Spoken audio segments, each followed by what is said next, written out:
Okay, Mr. Marshall. I have 6:33 on my phone. You are the co-host of this meeting. We have my colleagues Nate Malloy and Jeff Bagg with us in the house. Amherst Media is here. The attendees are joining us. You are the co-host of this meeting. I think we're all set to go. All right, thank you, Pam. You're welcome.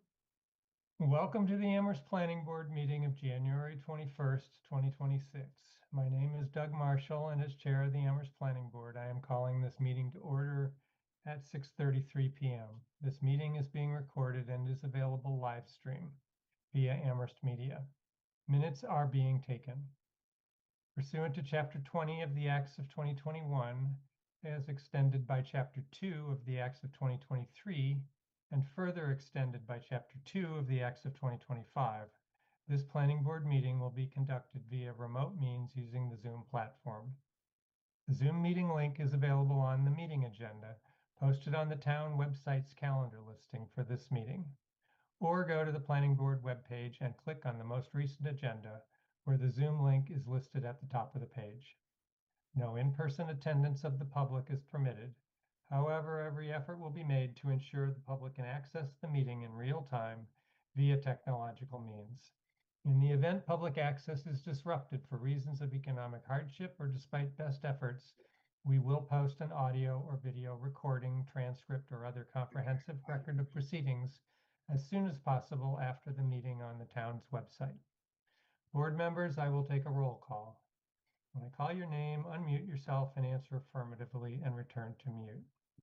Bruce Coldham. I am here. Fred Hartwell. I am here. Jesse Major. Present.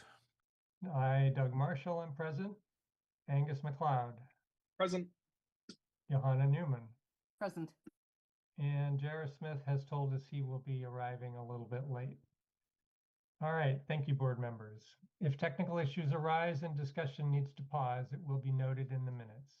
Please use the raise hand function to ask a question or make a comment, and I will call on you to speak.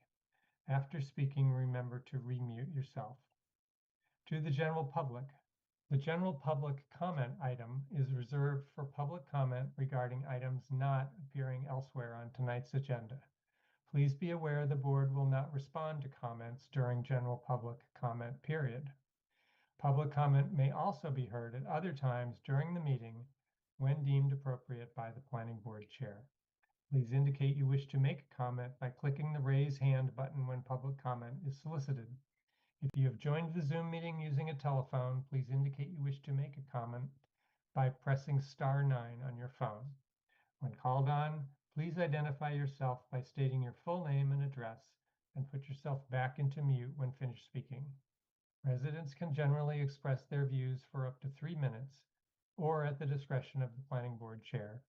If a speaker does not comply with these guidelines or exceeds their allotted time, their participation may be disconnected from the meeting. All right. Time is 6:36. We'll go right into the first agenda item, which is approval of minutes. We have 2 sets of minutes to review. They were both in our packet. The first is from November 19th of last year. Fred, I see your hand. Yes, you do. I have a very significant problem with these minutes. Specifically on the last page, just before the action that resulted in the change of the zoning map on a vote of 5 to 1 to 1, I was the one, and I spoke against it. And there is no presentation of the argument that I made. And I think that that argument should be in the minutes. And the vote stands for itself. It will go forward. But, and I have written, and I can forward to you, Pam, the statement that I suggest should go in here. That would be really helpful, Fred. So you're talking about the December 3rd minutes? The September Okay, yep. No, I'm sorry. I thought we were on the November 19th minutes. Right, that's where I think we are. Oh, okay. Yeah, the November minutes. Okay. And, Yep, gotcha.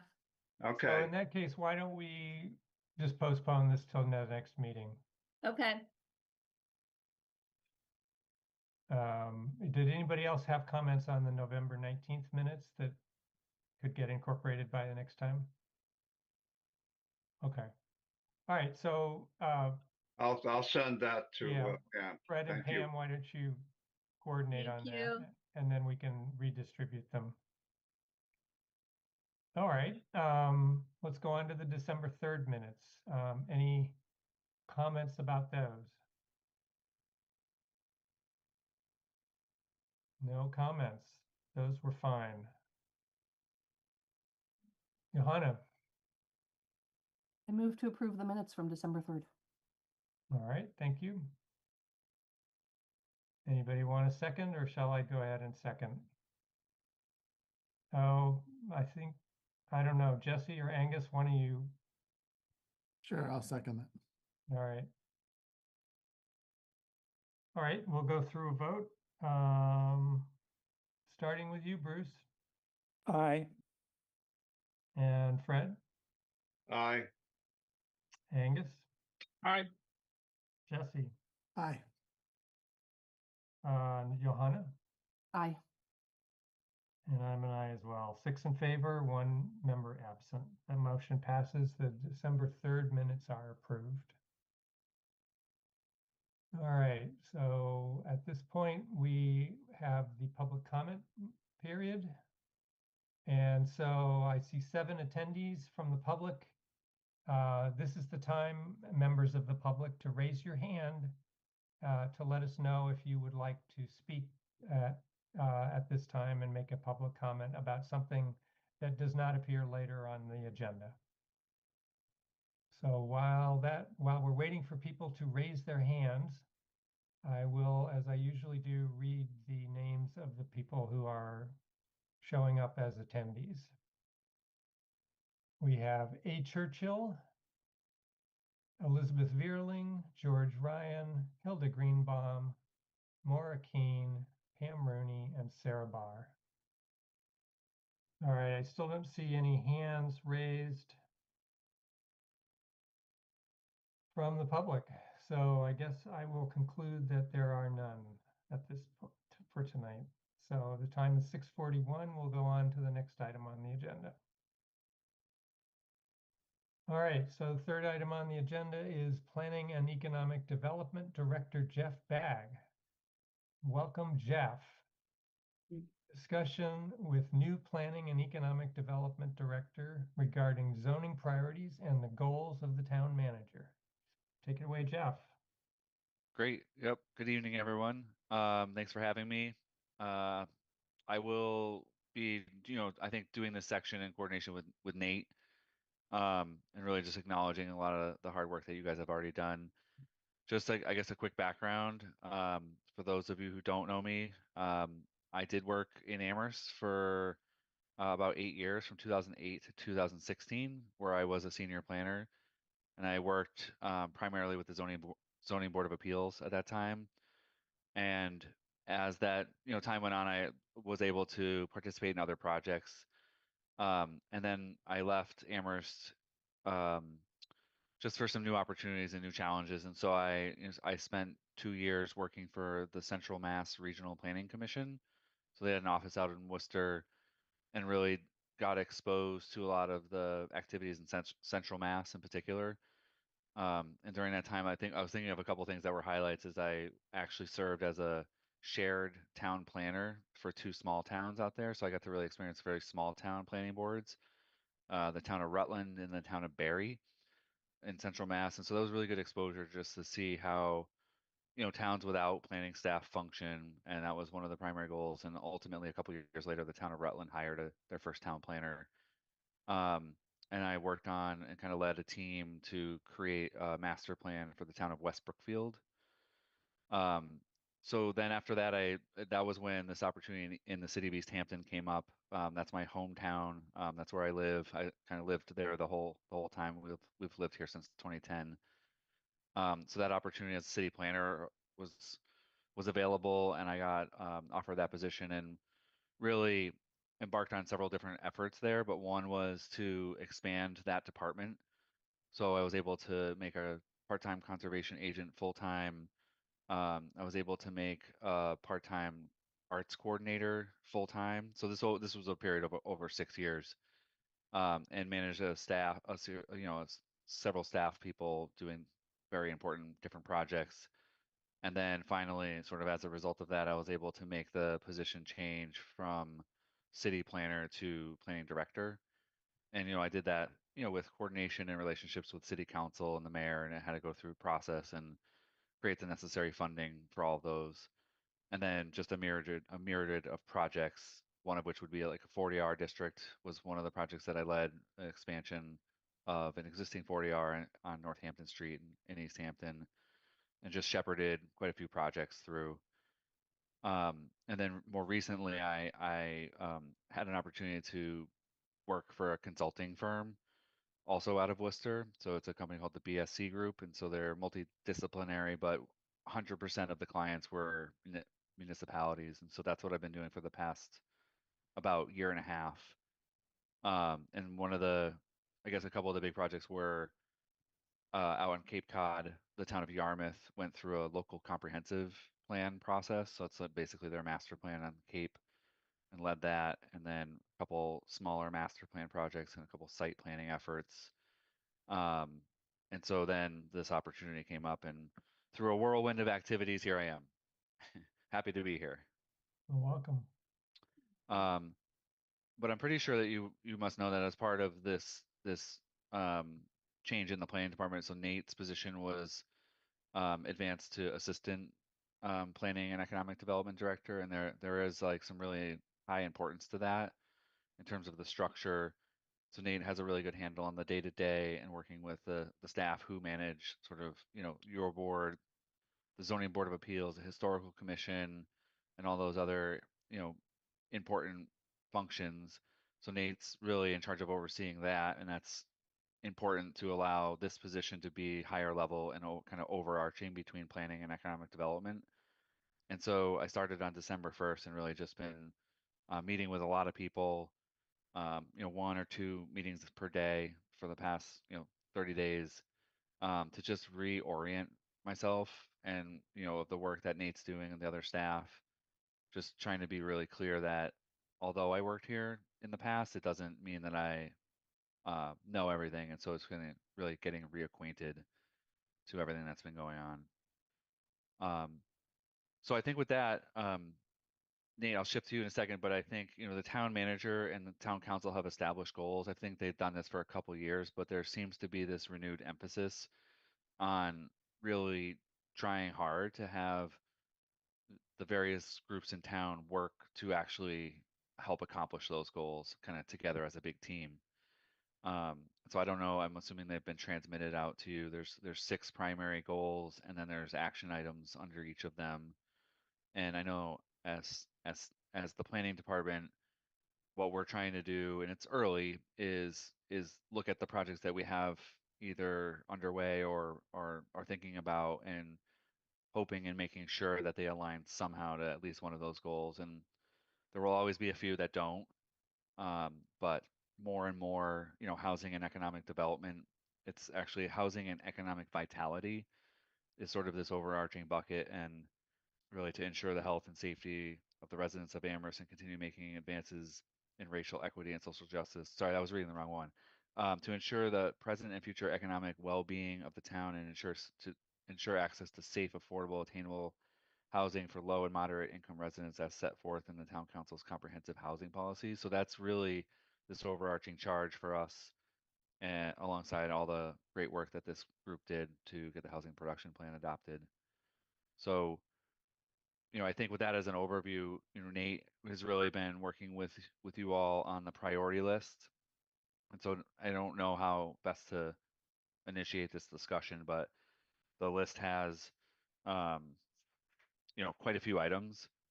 And there are a few that the planning department and other staff really hope to advance over the next year. And then a lot that the committees, the subcommittee and the planning board have talked about. And so Nate, maybe you can give a little guidance as to how you want, or Doug, how you want to have this discussion. I'm here to be part of that. Nate, why don't you go ahead? I think it has been a little while since we looked at the list, I think, but you had it in the packet, I believe. Yeah, no, thanks, Jeff. Yeah, I think some of it was, in the past, staff would work and try to help guide the planning board, say in terms of maybe these priorities from the town council or town manager. But I think being more transparent about it, and also the kind of the economic development piece. So, planning is economic development in a sense, and so I think sometimes we haven't, clearly expressed that, right? So some zoning is providing for opportunity for growth, and I think it's just a renewed interest in that. And how do we do that? I mean, we've talked about village centers, we've talked about more housing, what can we do, downtown. And so I think it's just, to me, it's having Jeff here, and then this conversation today is saying, okay, well, what are the priorities for the next 6 months, 10 months, a year with the planning board and the planning department? And so we have the zoning priorities list, which really has just become something we hadn't done in a few years. And with the subcommittee and with staff, just kind of compiling that all over again. And after tonight, my idea would be to say, okay, what are 4 to 6, 5 to 7, whatever it is, but some number that we set, maybe a timeline to really work on and bring to council, or try to get to a point where they're in a format that could be moved forward. And then maybe what are some others that are phase 2. And so not to forget about what we've been working on. And so, zoning takes a long time from, concept to becoming an amendment, and then back through the hearing process and to approval. And so just trying to make sure we have, a good timeline on that, and kind of what are priorities for the town and for the board and staff. And so, we focused a lot on housing. There could be some things about, right, village center zoning. We have funding for East Amherst. And so, I think a lot of things tie together. I think it's good to have that kind of bigger picture of what the town will be working on and what we think we could, pursue in the next year. And I know we'll have our regulatory reviews of projects, and we have other things the board will have to do. But, with the subcommittee, or if we have time at meetings, let's try to, keep things moving forward. And so, we had a few zoning amendments passed a few years ago, but then there wasn't much last year, and we worked on a few things. But, it would be great to consistently have a few every year, right? Or we have something that we think we could be working on. And I don't want to diminish like technical fixes to the bylaw, right? I mean, some of the things in the list are like, oh, let's change permit granting authority in sections of the bylaw, and that's a defined term. And then there's planning board, zoning board, and there's permit granting board or something, and there's all these terms. But for staff, there's meaning there in terms of administrative approval, but then it's also clarity because it's inconsistent terms. And it seems like an easy fix, but it'll affect every section of the bylaw, and then it might take a little time to explain why we want to do that, for instance. And so yeah, I didn't necessarily have a structure. I think I was hoping this could be a time for the board to have questions or comments, and then just having a conversation about what we do think are priorities and how we could structure different projects or initiatives. And so for instance, the downtown design standards hopefully get made public soon. We have this East Amherst study happening. Those are going to be really big projects for the town, and hopefully the planning board. We have some other zoning initiatives the subcommittee's been working on. So how do we fold those in? We have ideas from staff. We might get more ideas in the next few months. And so just kind of having an overall picture of that as we move through the months. All right.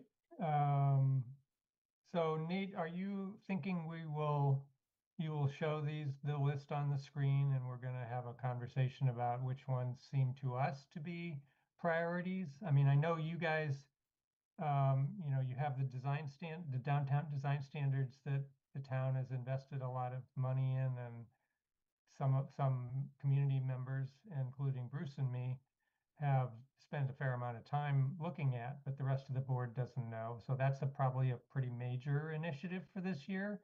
And then you mentioned the grant for East Amherst, which probably has a time limit on it.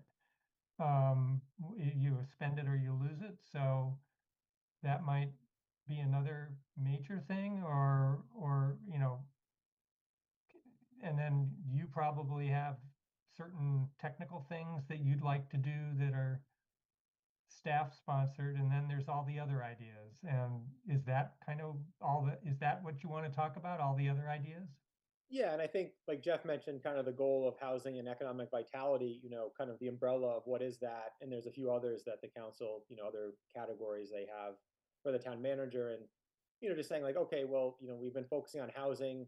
Is there any part that we could focus in on economic development, specifically say, that's still related to zoning or other regulations, and then even infrastructure, are there things, right, like through the design standards where if we like the right-of-way standards that, has implications for public infrastructure and amenities. And so just kind of understanding all that. And so we are kind of working towards some common goals. And even though, it may not seem like it, I think it'd be great to have Jeff come back periodically and, kind of like, right, recenter the board or talk about what maybe shifting priorities have been in the last 6 months or a quarter of a year, just so we kind of understand that. And so, you know, um, like the list is big, I agree, right? And this could be a few years, but maybe things have to shift and move around, and it's really kind of keeping that list relevant for what we think is important. And so, um, right. Okay. So, and right. My idea would be we keep adding to this list. So if there's ideas tonight, it always goes on this list, and I don't want to lose it. It's something that I'd like staff to maintain, and then come up with say a different kind of way to prioritize items on that. And so, like a few years ago, we had this kind of list, and then literally it just stopped. No one was really keeping track of it. It might be in planning board minutes or ZBA minutes, but to me, it's nice to have something where it becomes a repository of ideas, and it'd be nice then to refer back to it and say, yeah, look what we talked about here, as opposed to, looking back through minutes, just kind of having a central document. And so that's to me what this has started as. And, from that, I feel like we, have another document that really then kind of summarizes some of these and really, maybe puts a timeline to them and what action steps are and how to move them forward. All right, I see 3 hands from board members.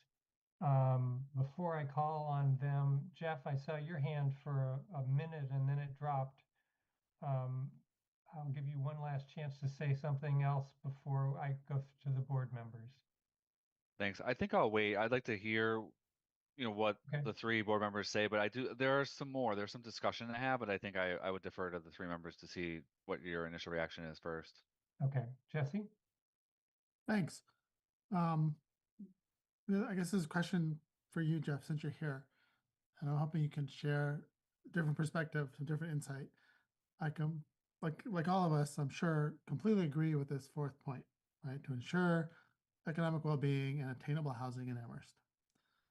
From my perspective, and the whole reason I got involved with planning board in the first place is you cannot address this without addressing student housing in some way in our town.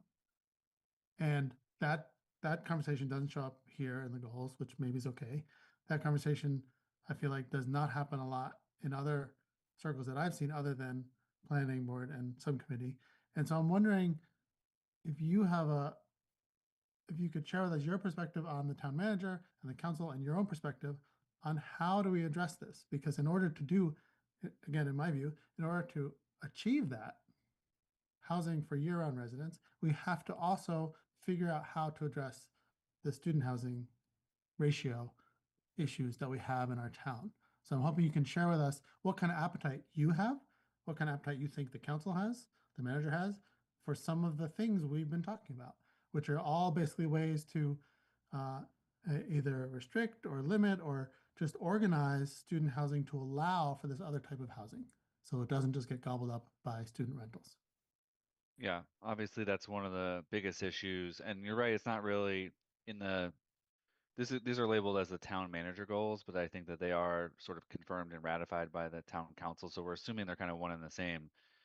Not a straight path to student housing in those goals, so I can totally see that. I guess it's a little bit of a windup, and I don't want to cut off the other members, but I think there are at least 3 known sort of initiatives that are going to need to be dealt with sort of now. And I think what we have to try to do is keep a conversation about student housing going, but there is no one solution. There's no there's no simple way to do it. So that I don't have the solution to that yet. I think you guys have had a long list of ideas and there's different ways to do it. And I think that's totally relevant. But I think what Nate and I have been discussing and what's on the document, which someone should share the screen potentially if possible, but they're listed as staff items, but what they really are ongoing initiatives. It reads as the downtown design standards. And Doug kind of mentioned this, East Amherst study. Um, those are the two primary things right now that we see the need for everybody to be involved with and paying attention to. So, um, I don't know if this is Pam, but there's the actual priority list. The zoning priority list was what I was hoping you could share. The list of potential zoning amendments. Not this one. No, this is the town manager goals. Okay, hold on. Bear with me. So the downtown design standards is a process that's going to become front and center for a lot of people. So it's all focused on the downtown, and we see that as a important effort that we're all going to need to pay attention to. And then, as Doug mentioned, the East Amherst that's been on. So if you can scroll down just a little bit to the staff items, it's really I'm talking about the first two right now. Those are time sensitive. They're also very important to a lot of people. And the downtown design standards is going to deal with, to some extent, who, the type of building and the size of buildings, and obviously who might be residing there will be part of that discussion. But we see those two as being critical right now, and we see kind of this wind up over the next several months of having the planning board play a key role in discussing these and holding community meetings and discussions. And so we see those as top priorities. And it's not to say that student housing is not an issue, but we're going to need to focus on those two. From there, and I'm not trying to dodge your question, I think I'll stop there, Jesse, for now, because I think there'll be other, discussion pieces. Things can run in parallel, but what Nate and I are looking at is just that these two are going to be significant, a significant amount of interest and process and time, so that we want to make sure that we have enough bandwidth to focus on those, and they are truly going to be, you know, transformational. That downtown design study, it's going to be set up in a way that um, it talks about the streetscape, but then also the peripheries and the private property and what, there's a vision, and then what do you need to do for zoning to implement a vision. And so that unto itself, is an estimated 6 to 8 months of process, and then bringing it to the CRC and then town council. So I'll stop there because I think there will be more, but Pam, you can probably stop sharing that for now until it comes back up. All right, Bruce. Jeff, I've actually got three questions for you, but I'm going to take them one at a time. And the first question really is exactly initially the same as Jesse's, because I too thought that well, he said it for me, but I would proceed to a question related to that. Mm-hmm. And you said that there were three known initiatives for addressing student housing provisions, needs, and so forth. And I wonder whether they're the same three that I've been articulating for 2 or 3 years, which is to say, the institution provides on-campus housing in some kind of PPP or whatever basis, but it's on-campus housing in association with the university. The second being some kind of minimum distribution arrangement where you accept the fact that student housing is going to be satisfied by independent landlords buying up houses and converting them, but you try and control that. And thirdly, by taking some initiative to get a higher density housing, a significantly higher density housing, primarily dedicated to student housing and in the immediate vicinity of campus. Those would be the three that I'm imagining. And as we've been ruminating on this for the past 2 or 3 years, I had kind of discounted the minimum distribution one for various reasons, which I won't get into. Had somewhat discounted the first, which was to expect the university to provide the housing, because we have we have no power there, and also because the university had professed that it's a good guy in this because it's providing more student housing on campus than most institutions around the country, and so for the past couple of years, I've imagined that the sort of initiative that we've been discussing, where we dedicate opportunities for high density student housing and think about how we can achieve that or incentivize that as being the primary. But I have to say, and this is the question, in the last couple of months, I've come further back towards putting more effort, or seeing whether or not the town should not put more effort into persuading the university to join in this effort to provide more housing. And rather than say that they have earned a pass by the amount of housing that they've already provided, the argument seems to me that Amherst is unique in the country. And this is the point. We haven't been able to find, and as we recently dug back into this, another town in the country that has a higher impact ratio than Amherst. None at all, not one. We are unique. Now, we could try and disprove that, and I think that would be a good exercise, because if we can't disprove it, it strengthens the case. But the question, Jeff, is the town manager does not include any statement of objective to work harder to persuade the university to do what they could do with some of the land that they've got, and to engage in some kind of PPP development initiative to take some of the load off of housing. And I know there's issues associated with, well, we don't get tax revenues from this, and it doesn't generate affordable housing, so it's not obvious. But the question is, how do you feel about that? Do you think that the town is just never going to change its attitude, and it will basically give the university a pass from here on into the indefinite future? Or do you think that the town really should up its game a little and try harder to be compelling in its argument to persuade the university to take some of this load on in the way in which I've just mentioned? Where do you come on that personally, and where do you think the town should come on that if you were persuasively successful? Yep. So I'm not going to be able to answer that, Bruce. I think it's obviously a critical question. And I mean this sincerely, that if you guys have been talking about it for 2 years, it's been going on for 20 years at least, and I've been here for 2 months. So I just want to put some of this in perspective. I appreciate being here, and I appreciate hearing the question. I did listen to probably 6 or 7 of the meetings that you guys have had in the lead up to me choosing to come back. It's whatever the right way to, it's the $60,000 question.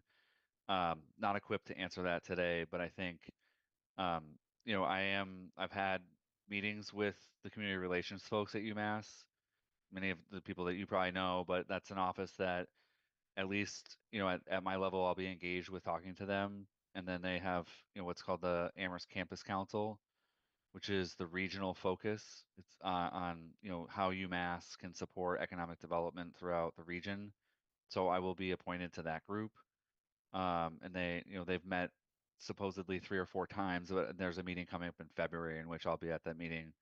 So folks from chambers of commerce in the region, the Pioneer Valley Planning Commission, people from UMass, and some other folks. So, Amherst will have a seat at that table. Bruce, I hopefully you understand that I am not equipped to answer that just yet, but I think, this student housing issue is prominent, and I don't think that there's one way to deal with it. I think it's probably protecting some neighborhoods. It's probably looking for a PPP, and it's probably finding some area that's close to the campus that's suitable. But Yeah. I'm not prepared to kind of give like the guidance that you might want right now. But Nate's been at all these meetings, and we're having those discussions. I think we have to intertwine it with other things. I think it doesn't it doesn't appear to me to be a single standalone solution. So it's going to be intertwined with some other stuff. So Bruce, I'm respectfully dodging the actual answer to that, but I think it's a known issue, and the planning board has taken it really seriously. And I think figuring out how to work towards some potential solutions and talk to town council as to how to make it one of their goals and priorities. Okay, well, my commitment at the moment anyway is to spend a little bit of time building the best argument that I think can be made and giving it to you. Then you can use it how you feel fit, and we can badger you and so forth as well. But you heard the question, and that was the point. I understand that answers don't always come immediately. Thank you. All right, thanks, Bruce. Jara, you're next. Great. By the Nice way, to meet you, Jeff. Jara arrived, what, maybe about 10 minutes ago? I saw him. 7:49. 6:49. 6:49 is what I wrote 6:49. down. Yeah. Yeah. Yes, so I had 6:47, but whatever. Jeff, nice to meet you. My name is Jara. Sorry I'm late. I have 2 young children, and 6:30 is a hard time for me to start these planning board meetings. But I want to say I appreciate what Bruce just said, and I do want to emphasize, I think what people are looking for in Amherst is just more visible leadership on what the town and what the university are thinking about related to housing, because a lot of people, really everybody, is feeling the housing crisis and the crunch, and they just want to know what's the plan. So I would encourage, more visible leadership on that topic in the future. That said, I don't think you dodged Bruce's question. I think you offered a completely reasonable and good solutions to the challenge. So give yourself some credit. I also want to say I appreciate, I noticed earlier that you talked about how you don't want to take on too many initiatives at once. In my line of business, I see way too often town staff are just stretched way too thin, and more projects are just piled on top of them, and then things fall through the cracks. And so I appreciate your steadfastness and commitment to that. I want to share that I think 3 things that I really am concerned about in town, or the things that I think about the most, are the access to starter homes, golden handcuffs, and just a lack of senior home opportunities or downsizing, a lack of just diversity in rental choices. Those are really the three like big ones that I think the most about, and the relationship with UMass. So that's enough about me, but I have a couple questions for you.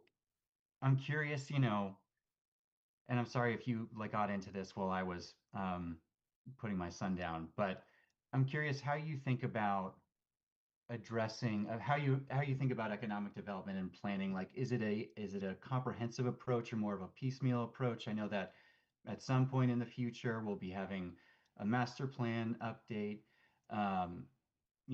Right now we're focusing on just East Amherst. Is your approach thinking more geographically incremental, or is there a time for a more comprehensive reform? I'm kind of curious, where do you see the town going in the next couple of years, to the degree that you can reasonably answer that?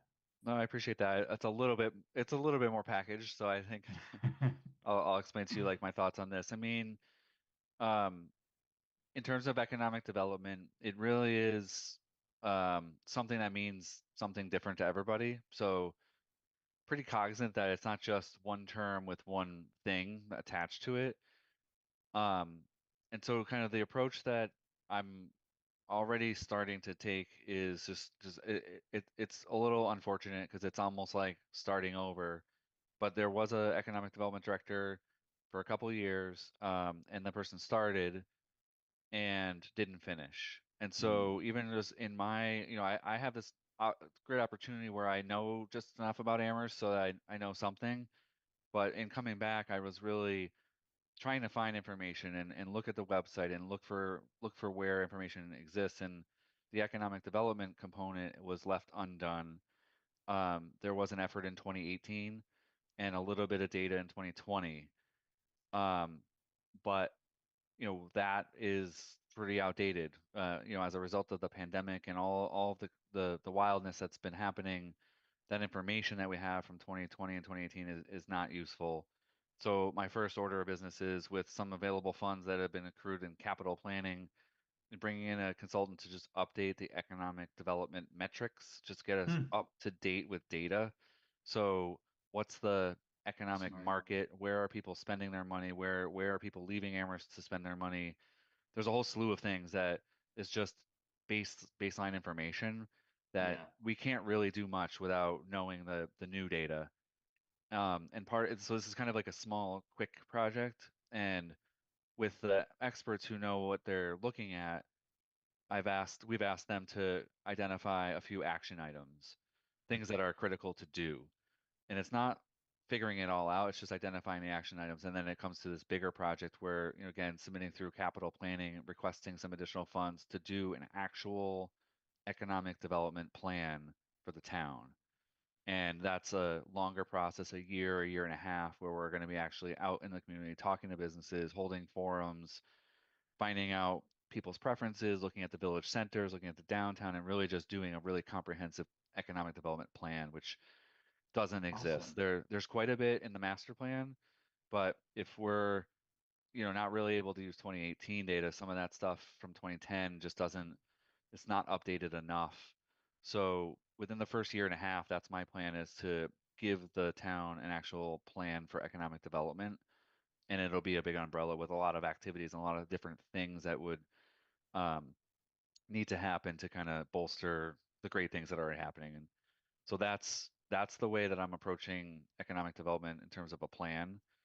But I've also been talking to the chamber, the bid, business owners, property owners, and just get a sense of how they've encountered things like the permitting process. There's a lot of perception about that, but Town Hall has done a lot with the permit administrator role and the planning department's role to support new businesses coming in, but we don't really know what new businesses we can support.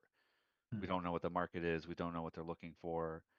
So things like that. And then just the last thing is just, looking at Amherst College, Hampshire College, and UMass, obviously, as really impactful to economic development, and what is, Amherst's trajectory over the next 10 years. So Jared, I hope that starts to answer it. That's the data collection is almost underway. We're almost like with a consultant to start that, and then it'll be capital planning. Hopefully, gets approved. That funding gets approved after the budget. It's part of the budget. So by June or July, we should be talking about that broader actual creating the whole plan, and that would take about a year from there. So Great. that's kind of the first 2 months. Kind of look at that approach for that.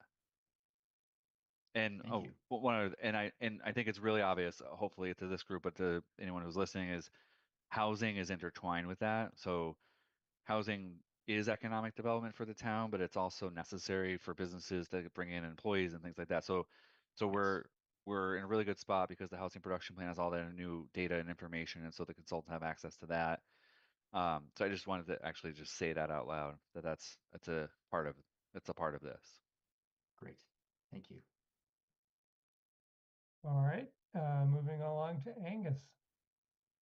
Thanks, Doug, and thanks, Jeff, for this helpful introduction and orientation to what the planning department is thinking of doing. My question is pretty simple, and it's just asking for a little bit more information about the expected timeline for the downtown review standards and whether they're going to have to go before town council. But I just want to get a sense where it seems like a lot of our thinking about the downtown area is just sort of on hold until those review standards are done. So I'm wondering if you have a sense of what the timeline is for actually getting those across the finish line and in place. Finish line is tough. I don't know about the finish line, but Nate, you'll back me up here, but there's been an ongoing process with stakeholder groups, and it's been a back and forth to come up with an actual document, a compromise. And so where we are now is that document, it's a draft will be given to the town very soon. We're expecting it soon. And what that will start is sort of a much more public and outward discussion of what those findings are and what it looks like. Generally speaking, it's set up in like 3 volumes. So this is going to be tremendous. This is a big undertaking, but it's 3 volumes. One is a vision that covers like a proposed vision for the downtown. The second is streetscape improvements and streetscape design standards. So that's like the public owned roadway, in that area. And then the third is all the private properties within the downtown and identifying, height, like proposed heights of buildings and growth potential. And so taking this 3-volume approach, what we think is going to happen is starting to bring this out to some boards and committees for informational purposes. And to be really honest, what we're trying to do is get the consultant to ride along with us and be part of this conversation with all these boards and committees, starting with the planning board. I think what we're trying to do is come on March 4th for the consultant to give this introductory overview presentation to the planning board of the 3 volumes, the structure, some of the goals and objectives that are in it. And this will include the Design Review Board, the Historical Commission, the Disability Access Advisory Commission, and then we want to get a presentation to the CRC so that everybody gets presented with the volumes of information and how they're set up. And so that would be March and April, probably, is what we're thinking. And then a community meeting, I don't want to be held to this, but like a community meeting thinking around like May to get the community to be aware of what this is. And from there, we would embark on figuring out, okay, so does the planning board adopt the vision? Can we get town council to approve the public realm, the streetscape plan and design guidelines? Because that's essential. We have a DPW who is saying that North Pleasant Street needs consideration soon. So we need those design standards in order for the process to come up with a design and secure funding to actually redo sidewalks and crosswalks and things like that. And then there's the other part, which is the private property and the things that would result in potential zoning changes. And so that is still a little bit fuzzy for us, but we think that to fulfill the vision, there'll need to be a series of zoning changes that will need to take place in order for the vision to happen over time. And so that's where we don't quite have clarity what that will look like, but it would be presumably after, maybe this summer, this spring and summer, it would be talking about those 3 elements and how to get approval for any or all of them. And so Nate, do you think that that's an accurate kind of description of where we feel like we're at? Yeah, so the consultant Dawson and Flinker has been working with this working group for, it's about a 40-member group for a long time, and it's a bit behind schedule. And so I think the idea really is that the standards haven't been made public, and so give boards and committees and the public, a number of months to look at them and review them and provide comments. And so this working group has done that, but no one else has. Staff has seen it intermittently, but kind of by design, we weren't part of this working group. We wanted it to be, we didn't want to have some kind of influence whether or not we were in the room, right? So it's private, property owners, developers, just residents of Amherst. And so that was kind of the structure of this working group. Yeah, and I think it's I think kind of some of it would be like, how does the planning board look at these standards? How does the other boards and the CRC and what do the public think? And that might, inform kind of the strategy moving forward. Maybe it's, what if it's everyone really likes it and we can try to do it wholesale? Maybe it's, there's a phased approach like Jeff mentioned.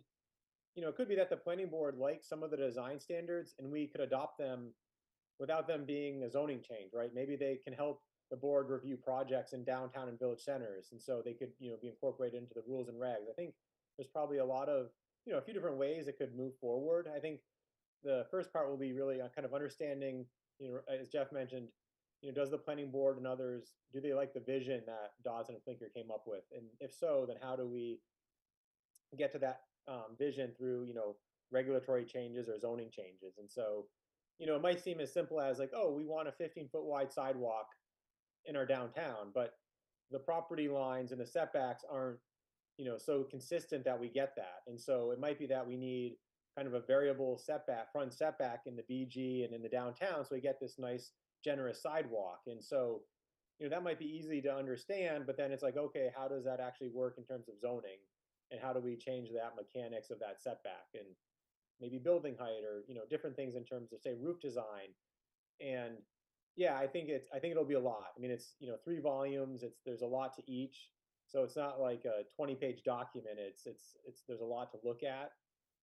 And we can maybe distill it down in some ways, or the consultant can through this public process. And so, I mean, I think what we had envisioned was, 6 months of just kind of more public process to actually understand and comment on the design guidelines, and then figuring out what's the next, how do we then move them forward after that kind of public engagement process. And so we're hoping to start that next month. All right. Thank you, Angus. Fred, you are next. Thank you. This is not as major a point, but it is, I think, somewhat unique to Amherst, and it is critical, and that is the nature of land ownership, particularly with reference to corporate ownership of rather than owner occupancy, but this is having a major influence on the what populates that housing. And I think it is probably a greater issue in Amherst than perhaps in terms of percentage of property almost anywhere else in the state. So I don't want to lose track of that.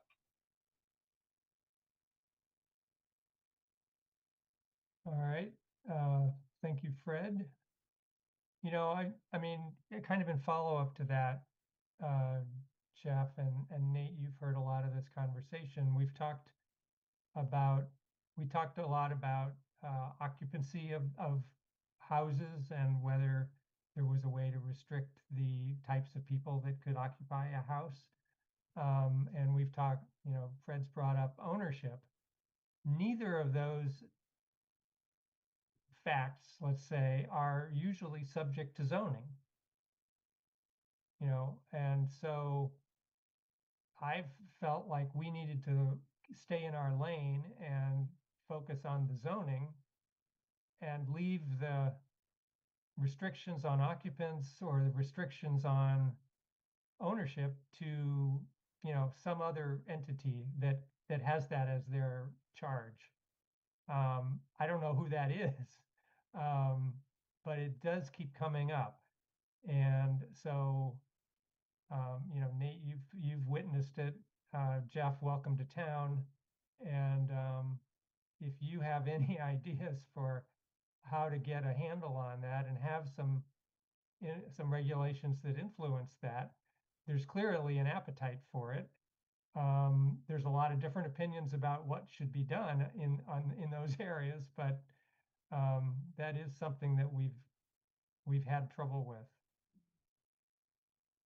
Yeah, I don't have too much to add. I mean, I understand it's a critical issue. I don't think it's a new issue. I think enforcement of controlling who is occupying and owning property is always been a challenge. Maybe there's glimpses of potential coming out of the rental inspection and rental registration program. I mean, I think everything has to probably be found in stride. But the fact that Amherst has gone from a rental registration program to an actual rental inspection program, it's taken 10 years, but that is a step in the right direction. It doesn't cure the issue that you mentioned, Doug, but it is something.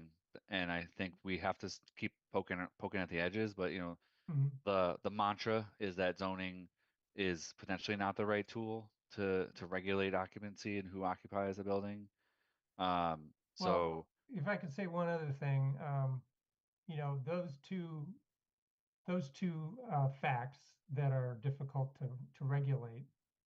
The reason people fix on those is because there's physical manifestations that come out of students in houses and absentee landlords.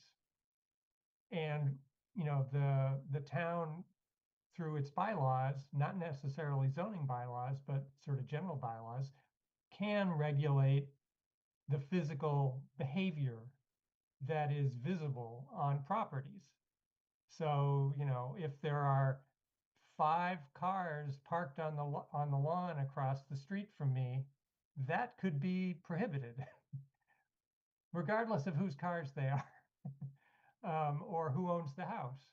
Or if there's, you know, loud noise coming at late at night, that already is prohibited or regulated.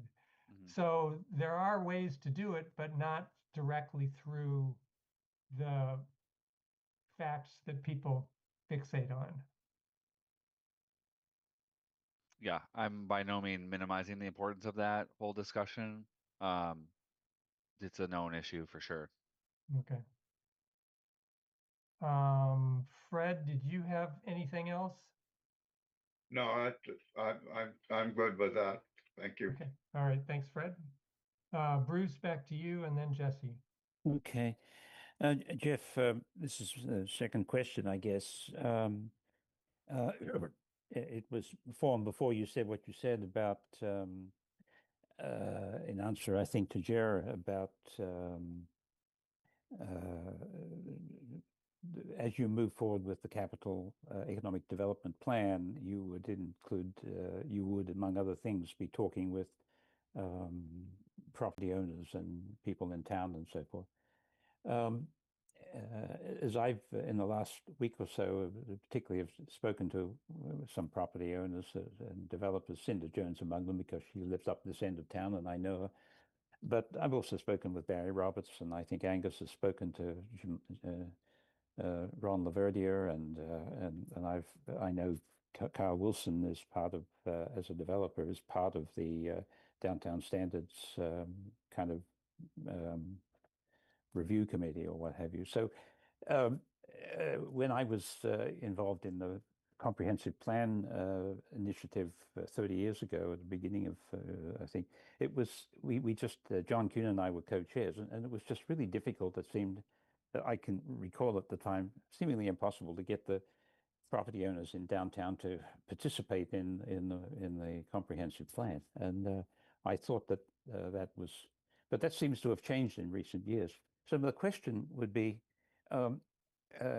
is there not some, would it not be wise, would it not be prudent or useful for the town to institute some kind of regular meeting with between the planning staff and perhaps board members, but basically a regular, maybe quarterly, maybe annually, where the people who are actually owning and developing properties in town, we get a chance to engage with them, because we're the planning board and the subcommittee, we spend a lot of time discussing things without really knowing whether what we're thinking we're incentivizing is actually going to be appealing to the people who actually have you know, do the work, do this stuff, who own the buildings, who own the land, who have professionally engaged in this kind of work in town. Now, I'm not supposedly thinking that we would invite organizations like Beacon and others who do work in town, but are not exclusively, you know, resident in town. But it seems to me that there's a coterie of folks who are routinely involved in development in town. And it seems that it would be, to me, a good idea to have a more structured, regular engagement, rather than wait for this particular this particular study or this particular plan where you initiate an effort to go out and talk to people. Why don't we have a, let's just say, a quarterly or a 6-monthly regular meeting between 20 people, of which, let's say, 15 might show up at any given time, but just have that as a routine thing where you wouldn't have to create a special effort to get it together and so forth. Does that seem like a good idea to you? Some elements of it are super critical and are a great idea, but I think trying to get a consistent type meeting of those folks, I think it will be a challenge. Everyone's really busy. So I don't know. I don't know if that's viable. It can be certainly something that we talk about with a lot of those folks and find out. But I think something else that's embedded, I think, Bruce, in what you're saying is really understanding what a developer does and how they approach assessing a project and determining if a project's financially feasible, if zoning is a barrier to a project, and just really having honest discussions about what they do and understanding that they're not bad people. It's not just in Amherst, but in a lot of places. Sometimes developers are cast in a negative light. But Absolutely, yeah. the reality is that if you look at projects and property, 9 out of 10 things are going to be done by a developer and a team who takes risks and spend years kind of investing in trying to get a project done that they believe that would benefit the town. So I think at some level, Bruce, I think making sure people across boards and committees understand what's involved, I think is key. I think more so than just a regular meeting. So I'm not sure that there would be a regular agenda item, something to advance, but I do think that really being educated, and understanding how zoning can be a barrier and removing certain things, like you said, incentivizing, I think understanding those levers as early as possible is really important. And that was something that we worked really hard in East Hampton to understand and work closely with developers to understand what is a constraint, what is a solution, and how do we get there. And I think the problem is that every situation can be different, so it's not universally just one thing. But I don't want to front load it too much because I think it'll come up. But one of the things that I wanted to mention related to this is the rest of our priority list. So I know that the group has really looked at this North Amherst overlay, and I think it's an example where in concept, um, and really like in principle, it's a great idea to take that existing, area of dense housing and incentivize more. But what I see and from my 60 days and hundreds of, like, not hundreds, probably 50 meetings with people, is that where I'm not sure, I'm not hearing anything about a project being there. There's really no zoning that's going to be put in place that will incentivize some of those larger apartment complexes to engage in something significant right now. So I think it's a good discussion piece that has happened, and I think it's been elevated to a point that then we look at the downtown design standards and understand what is involved in that and find out if that would be helpful to protect the town, protect the downtown, but also spur some development. And then the East Amherst Village is an area that, we have people who own property. We have people who are asking for some ways, some paths forward to potentially create some new buildings that don't exist today. And so those, that kind of discussion pieces, those rise up for us because there's people asking about them. And then the last thing, because it was on the list, is the PRP. So the Planned Research Park, is probably 30 or 40 years old in terms of a zoning district. There has not been a lot of development as a result of that district, but we have property owners who own property and they can't do certain things that they want to do, and so they are coming to us and speaking with us about those constraints. And so, we need to take more time to understand what those constraints are and understand what types of projects could be out there for the PRP. But that's why that was item number 3 on the list that was up, is that we think that that has opportunity. It has less of the issues that those existing apartment complexes have so much revenue coming in, and there's so much investment that has happened in those properties that it just seems unlikely right now that they're going to demolish buildings relocate people, build something new and come back. It just doesn't seem super Well, viable. you're So, right. I so I talked think, with yeah, Cinder about I'll that. finish. I'll finish and I'll let you chime in. I just think that that's where the interaction with the developers, it shouldn't be it shouldn't be seen as such a negative thing to understand what they need as property owners, what they're looking at, and what could actually support them to fulfill some of the things that Amherst has said they want, which is in some level of housing, some economic development, and other projects. So I'll stop with that, Bruce, because I think you were going to say Yeah. something. Well, yeah, I agree that this is absolutely not imagining developers as black hats. It's imagining them as serious players in the community and very serious players. But I did have a long conversation with Cinder Jones a couple of days ago, and your observation that the North Amherst overlay may not have legs is certainly her conclusion, because she owns not the Puffton place, but she owns a place exactly like that, which has been there for a long time, which is debt free, which is generating a handsome annual revenue flow. And she can't understand, she as a property developer can't understand, and of course it's Barbara Puffers and her partners that are owning the Puffton, but she thinks that they would feel the same way, that it would be that our allowed increased density and so forth wouldn't be enough to persuade them to think that why would they abandon what they've got. So it does seem that was part of what caused me to think we should be talking to these folks, because we spent a year thinking about this, and I tried to get to them, but not very hard, not hard enough.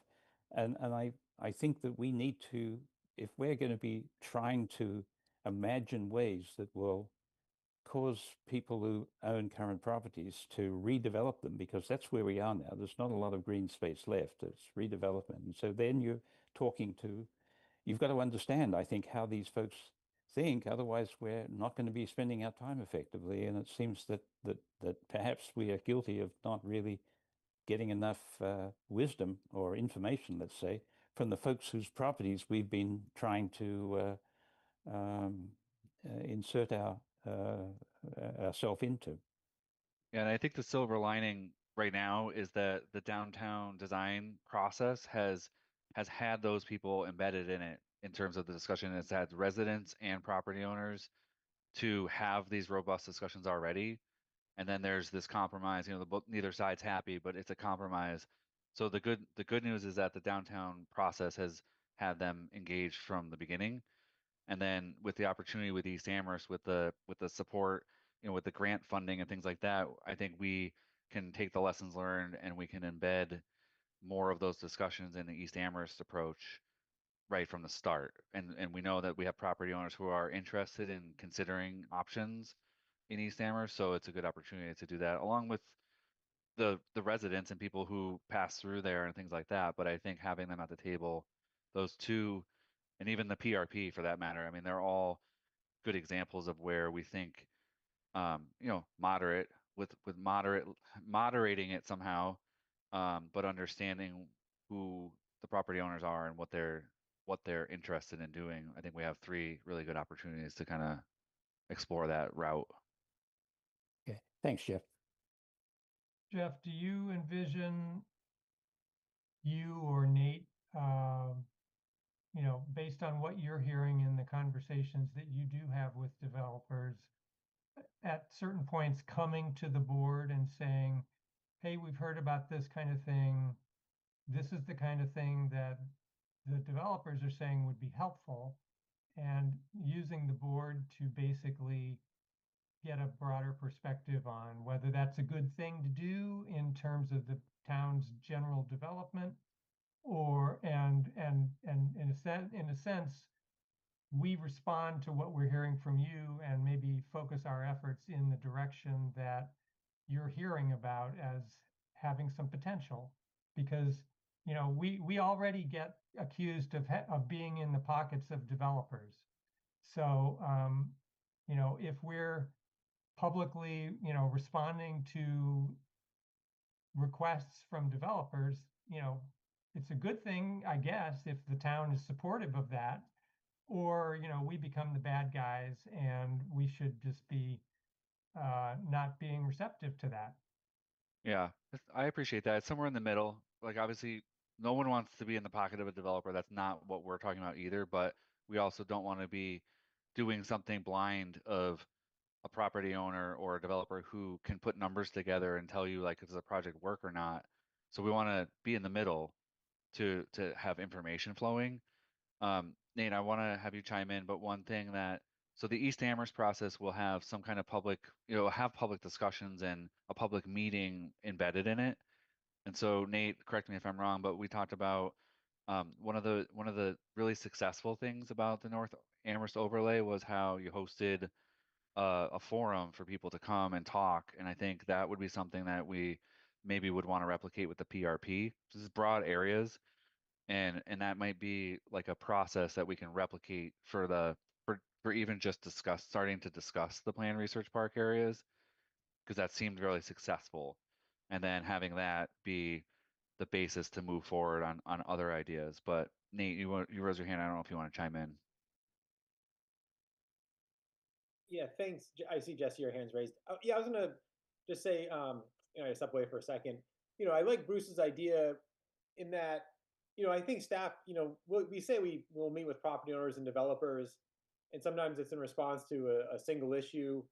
I think more recently, I think all parties have been, kind of um, more willing to communicate and have meetings just to talk generally about, what they might want to see in town. And so I think there has been this shift in the last few years, and I think that's really important and a good thing. I think we can continue to build on that. And so, just kind of like a little example is, we changed the mixed use building standards a few years ago and just at 30% of the gross floor area. And, it's everywhere where mixed use buildings are allowed, but mostly it's in the downtown. And at the time, staff had kind of said, well, would we ever want to do a tiered approach in the village centers? And we didn't. But, what we've been hearing more recently, especially since the pandemic, is that 30% is often, too much in terms of getting, say, financing for a project or even too much space to fill. And we could say, well, the idea is that we want to plan long term. So, well, that's okay if it stays vacant for a while, because once that village center gets built up, it can be full. So that's one approach. Or we could, listen to the developers and say, okay, well, is there a sliding scale approach, or is there some other way to do this? And, some people might say, well, geez, why are we catering to a developer just so they can get financing? But to me, that's not the case. It would be, okay, well, especially what Jeff is mentioning, if we have this new economic development data, really, what is the market for these non-residential spaces that are mixed-use buildings?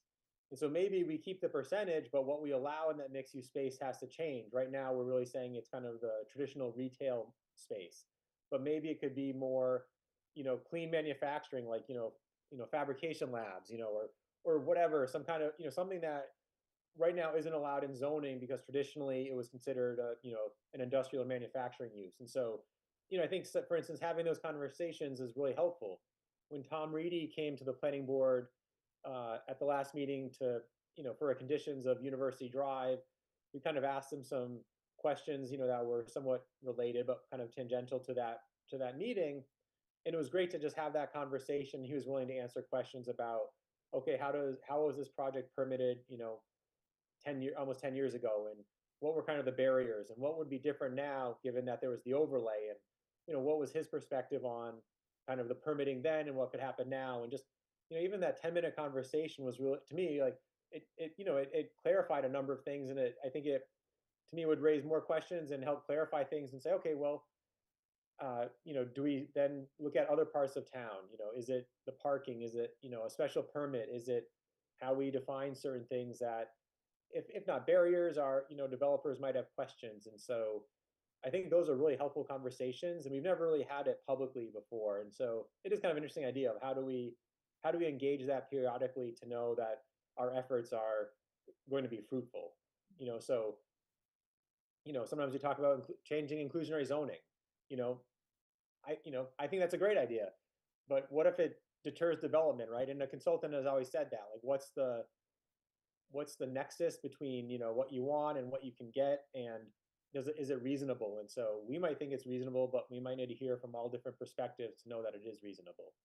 So, and the developer world is part of that. So yeah, I'm sure we can keep talking about it, but I just want to say, I think the board has been doing that. We've had different kinds of meetings in the last few years, and I feel like it's been really helpful to, try to move different zoning amendments or different ideas forward. So.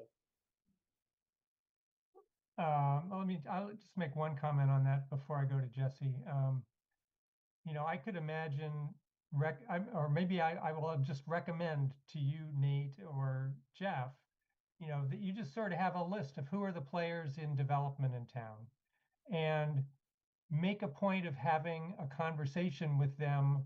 It can be a private kind of one-on-one conversation with them at least once a year.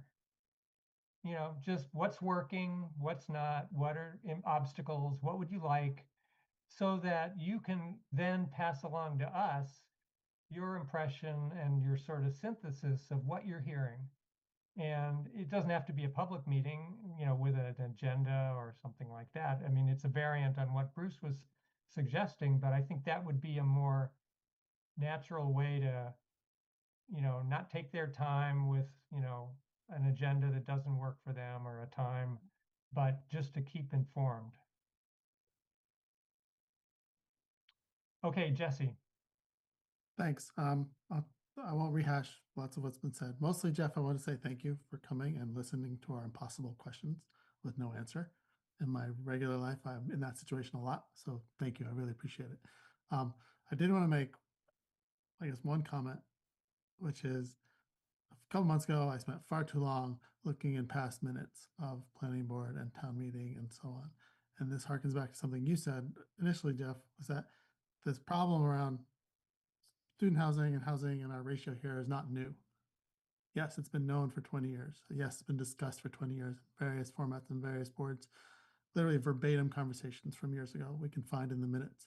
And the more I look at it, the more I see this pattern, which is there's a lot of fervor around the problem, and then someone, usually part of the town, says, well, we're waiting on this study result. We're waiting on this next grant. We're waiting on this next thing that will give us the information to inform us about what to do next. And it's this continual waiting. And honestly, I've been pretty frustrated the last couple of years I've been involved with planning board that there's been no appetite for anything other than development. And development is only one lever, right? We're the planning board, we're not the development board. So I think we need to appreciate that. And I hope you, Jeff, and the town staff already knows that I feel this way, will help us work in parallel on these things. I really feel like some kind of regulation, some kind of permitting, some kind of enforcement, all these things are levers we have to use. We're not going to develop our way out of the current housing crisis alone. So I'll just stop there. Thanks. Johanna. Thank you. And you'll have to forgive me. I've had a cold that's gotten worse over the course of today. First of all, Jeff, I just wanted to thank you so much for joining us today. Really appreciate you coming and being part of the conversation. I appreciate that from your perspective, the focusing on the downtown design standards and the East Amherst study warrant being priorities. And I also really appreciated hearing your thoughts about the North Amherst overlay, and hearing you put it so clearly. I'm wondering if there are other items that are on like the subcommittee items list of the kind of potential zoning amendments that you would also have some concerns about or caution against.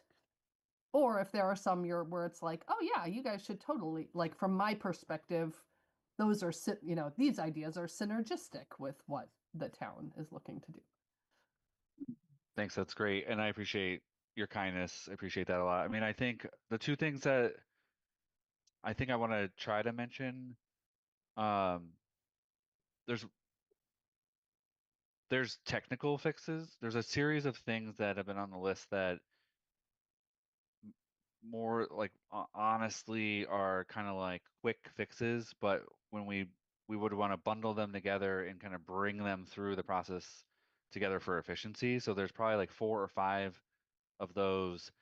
The way that Nate and I have kind of started to talk about this is if you look at that long list and put a year, 2026, as a header, those bigger projects are going to be kind of time consuming, but also fun and involving and going to take effort. And then there's things that continue to be studied.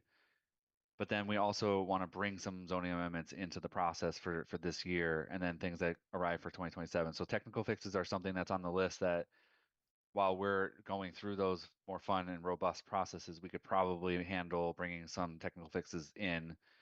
And then there's things on the list that should be continued study. And so those should be pursued and kind of edged along to see where they go. But the one that I wanted to mention is that there have been inquiries from both Amherst College and some Hampshire College related things that we think would surface this year as well. Amherst College in particular has asked for time and effort to be given to them to look at what they have for requests and amendments in terms of zoning. So even in addition to the list, there's always these things that rise up. But the rest of the subcommittee items, I don't know enough about all of them to know whether or not there's caution. It was just really, that one that we mentioned already, the North Amherst overlay. But a lot of these are worth pursuing and just putting them on a timeline kind of scale or schedule so that we can make it manageable to investigate and also pursue and move forward, and then kind of have these kind of public processes that we see are necessary over the next year or two.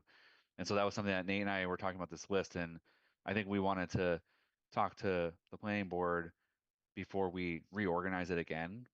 And then Nate, I guess I would defer to you because I'm recalling kind of some discussions about the subcommittees too, and how we want to shape the rest of the priority list. So Johanna, I hope that answers your question. I mean, I think that there are still some stuff that we're kind of looking at to figure out, is it going to pop up this year or is it going to be next year? And then we really want to build this timeline, as Nate described, like this pipeline of projects at different levels. So there's like the studies, then there's projects that can actually get ready and go to the town council process, and then there's always the ones that we're not really aware of and that pop up because there's some potential urgency or something like that. Nate, I don't know if you want to talk about the list in any more detail. I wanted to touch on the technical fixes because that's something that we've been talking about pretty extensively. Yeah, I mean, I think the next agenda items for the planning board, are looking at the housing production plan implementation matrix, and then hearing from the housing and zoning subcommittee. And so, like I said, I was thinking that after this meeting, we could kind of restructure that list. And so, maybe there's 2 items that the subcommittee really focuses on, and maybe there's a few that staff does, and we put a timeline, right? Like, by May 1st, we'd like to have, draft zoning language that the planning board is reviewing to then be able to bring to council as zoning amendments, or, maybe it comes from the town manager, but to kind of set a timeline for, some of these as the priorities this year. Knowing that, for instance, if something is brought forward as a zoning amendment and say it goes to council in May, it gets, referred back to the planning board and CRC, and then that could be another few months before it actually then, gets back to a hearing and gets adopted. And so, yeah, I mean, for instance, the traditional, I forgot how we label it on the list, but the under the subcommittee, we've really talked about this traditional neighborhood subdivision kind of update to cluster development, and it's kind of a riff on 40Y. And I think it's a really interesting idea. And so I think, if we talk about that tonight and we say, yeah, this is, this is a priority for the subcommittee, then, the subcommittee can work on it in the next few months and really try to generate, an idea that becomes a zoning amendment that the planning board understands and supports, and could then, propose it to town council. And maybe there's something else that the subcommittee could work on. So I never meant that list would become something that we jump in all at once. Like I said, it's just become something to build off of, because we hadn't really been doing that in the last few years. We've been talking about things, but we never really had kind of just a list of anything that we mentioned. And so I think, like I said, I'd like to keep this going, and then, create something else that is more manageable, whether it's by, calendar year or however we want to frame it, but that can help us manage it. Because I think if we look at it, it's overwhelming and we get lost. And, some things are redundant, some are, so overly simplistic right now. And so, they have to be kind of discussed and really determined what does that mean? What does it mean to look at row houses or density along major roads? And so, those are just ideas, and I'm not even sure that where they go from there in terms of, is it, the planning board's talked about this, right? So is it a zoning wide change that affects all areas in town? Is it an overlay? So I think, some of it would be, if it's not at this meeting, but over the next few meetings, kind of helping the subcommittee focus on a few things, and then, staff can present what we're looking at. Legally, there's a few bodies that can bring zoning amendments forward. And so the planning board is one and the town manager is one. And so the idea would be, does the planning board support, like Jeff said, this bundle of technical fixes, or does it come from the town manager? Can the planning board give direction to the subcommittee and say, yeah, report back to us every meeting on these 2 zoning amendments you're really going to be working on over the next 3 months? And so the planning board would set aside time at their meetings or 1 meeting a month to say, okay, we're really going to look at, say, this new development method. We're going to look at this, we're going to look at this other change. Maybe it's the PRP zoning. And so those are the 2 elements that the subcommittee is really going to then focus on.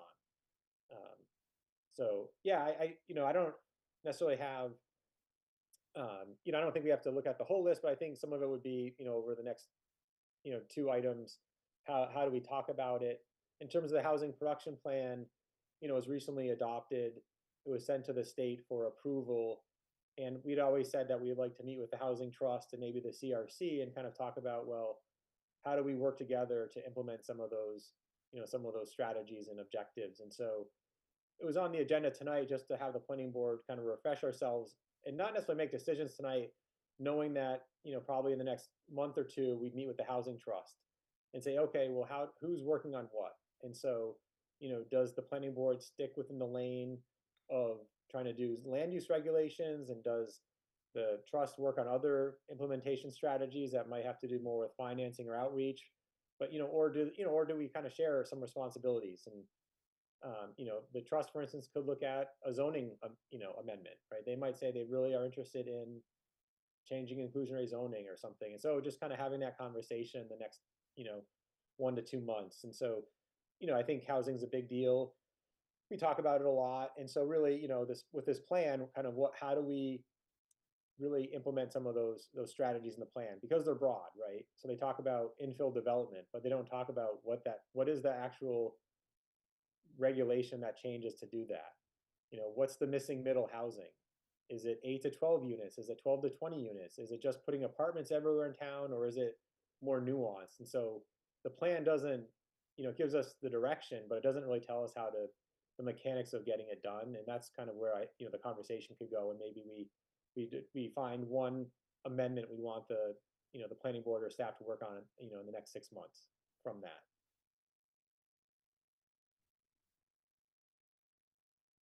Okay, I see no hands. It is now 8:01 on my clock.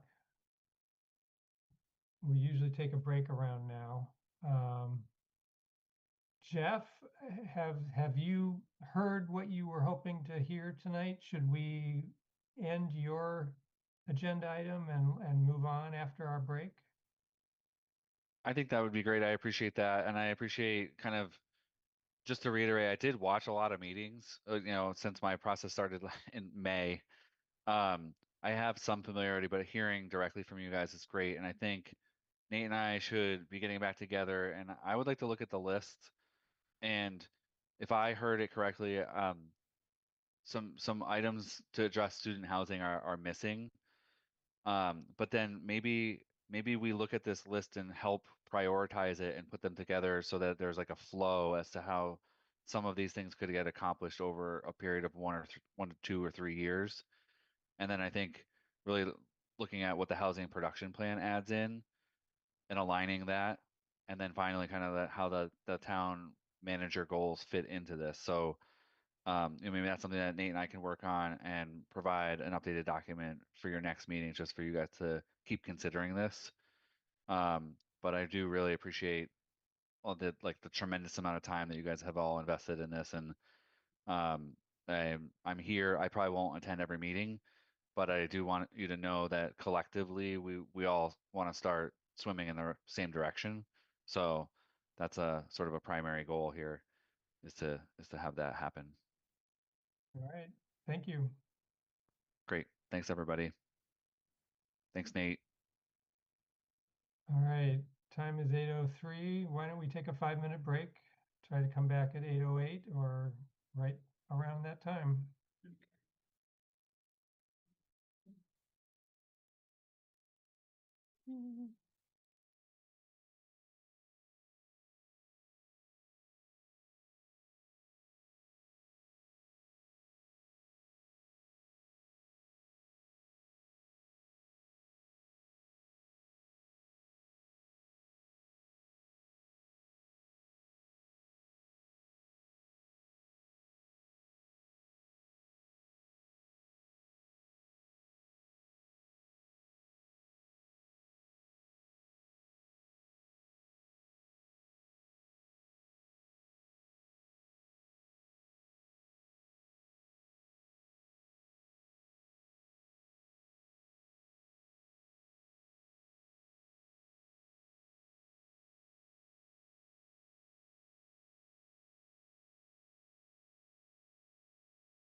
All right. Please turn on your camera as you return so that we know you are back.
And Fred, I do see your hand.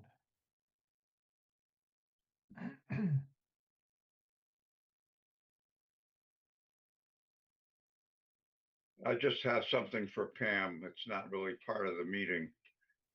If, Well, you want to do it with all of us present, or? no, it doesn't. It's Pam, it's regarding that text for the November minutes. During the break, I attached it to a reply to one of your emails. So you should have the text. Thank you so much, Fred. That's so helpful. Sure. Appreciate it. All right, so then now Bruce and Johanna are back, so we're all together. All right, time on my clock is 8:12. We'll go ahead with the next item on the agenda. Number 4, which was discussion of the housing production plan. It sounds like specifically the implementation matrix. Nate, did you want to introduce that?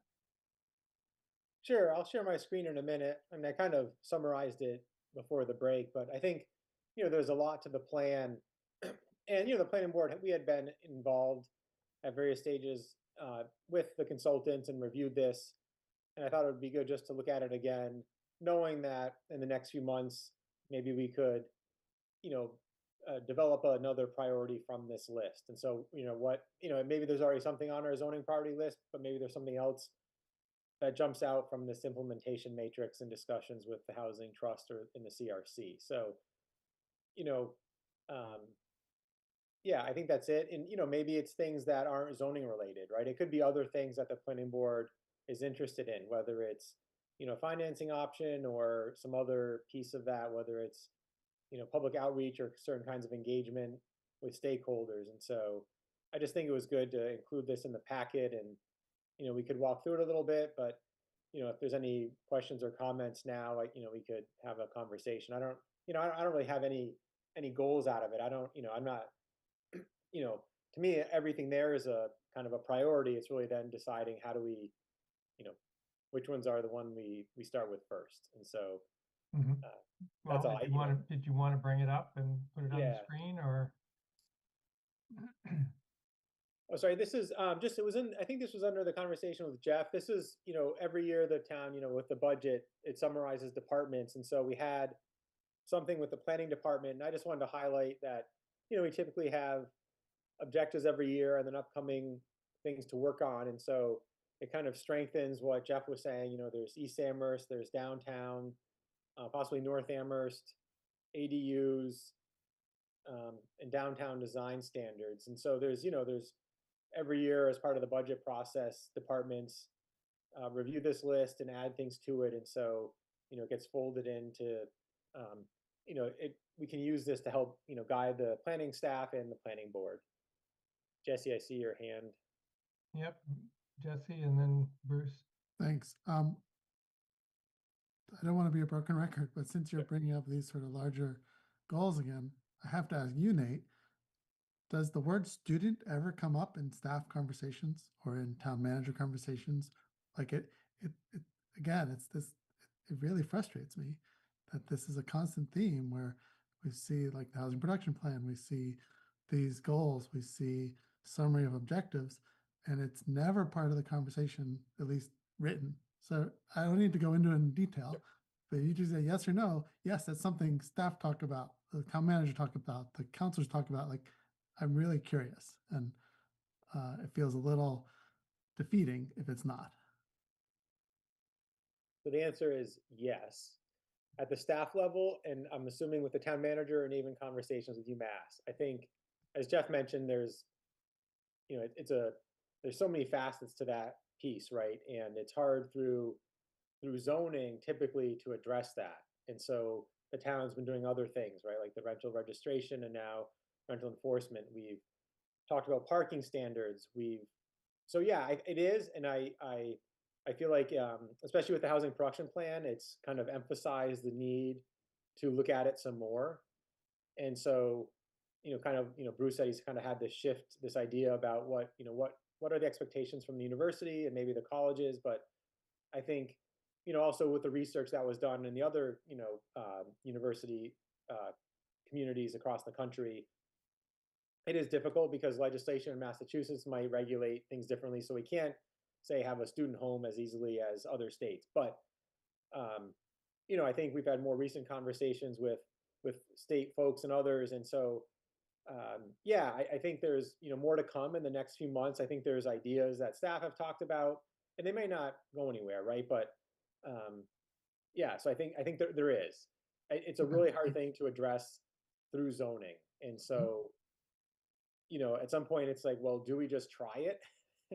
I completely a few agree. years ago, so anyways, it is part of the conversation, but typically we don't, in any of these goals, we don't mention other demographics, right? It's just, we mention housing supply. Sorry, I have to push back a little. There is. There's talk about missing middle, there's talk about affordable, there's talk about starter homes. Those are speaking about specific demographics, not a specific socioeconomic class or whatever, but they are. In the same way we could be talking about student living situations, which I think we're all pro-student, that's part of our town. And it just needs, to me, it has to be part of the conversation always. And I know it's difficult, but Right. I feel like we're ignoring it in so many ways. Okay, sorry, Right. I'll shut up. No, that's great to hear, because like implicitly is may not cut it anymore, right? We have to be a little more transparent about mentioning student housing. I see two other hands. I was Yep. going to try to actually I get to just want to make sure you guys were done. That's Well, it. Yeah. All right, Bruce. I'm just going to keep right on going because I feel the same thing. We've got this now. You put these list up, so that's why you're getting hammered by me and That's fine. from Jesse. It's up there, and there's no goddamn mention of it. And if we've got a town where we've got 13,000 residents and we've got an additional 9,000 who are students looking for housing in the town, how can it not be an overwhelming problem? It should be almost the only damn thing on the list, because it's such an intractable problem. And to wallow around and say whatever was said about how maybe it's not our business and all this kind of stuff, it can't not be our business. You've got to figure out a way, and it's got to be there. It's got to be there. Otherwise, hell, I'm not. Why am I bothering? Why am I bothering? That's it for me. Great, Bruce. Angus. I'll maybe take a softer stance, and just say, I agree that I think it would be helpful for the in the budget planning document that we're looking at here to explicitly mention student housing. That being said, I don't know. It seems like we need to be driving more of that conversation as well, and we are working on different things, but I'm not sure what specifically Nate should put on that list that would deal with student housing. He could put a general objective, just continue to work on student housing, right? Conversations with UMass. The housing production plan, I will point out on D1, does explicitly mention student housing, so that the housing production plan is aware of this concern and is noted. I'll express maybe a bit of disagreement with Jesse's idea, though. I'm not sure that having either the planning department or us as a board pursue trying to limit student rentals in neighborhoods is a great use of our time, nor do I think it'll solve the underlying problem, which is just that UMass has a bunch of students that need housing. And so I would not want to support trying to get the planning department to put a whole lot of energy into that particular solution, which I just don't see as dealing with the root problem, which is the students need houses. All right, Tara. I had my thoughts together, and then Bruce spoke, and then Angus spoke. I think, Nate, that this is just like a reflection of what I was talking about earlier. There's no visible plan or leadership in terms of addressing the housing crisis that people are facing in Amherst, and student housing competition is inherently a part of that. I don't know if there needs to be something in this document under key challenges and long range objectives that specifically says students, though I totally hear you, Jesse, that you're like banging your head against the wall right now. But the point is, I know I'm feeling frustrated. I know clearly other members on the board are feeling frustrated that it feels like there isn't some clear leadership on this and a clear plan. It's great that Jeff is on board now, and now I feel more confidence that we are going in that direction. And of course, this was put together before Jeff. I guess that's really my only comment. I guess I think that this is just a reflection of people's frustration, that it feels like nobody's actually paying enough attention and picking up the ball and taking a leadership role on this, and somebody needs to. Sure, thanks. Just to say that, this is a budget that was developed last year, and so this process is starting again. So, thanks for this, because I can go back to Jeff and say, and he was here tonight. I don't know if he's listening, but right, there has to be some, we can, this is happening right now for the next year's budget. So it's good to have this feedback. And shame on me for having the wrong tab open when I share my screen.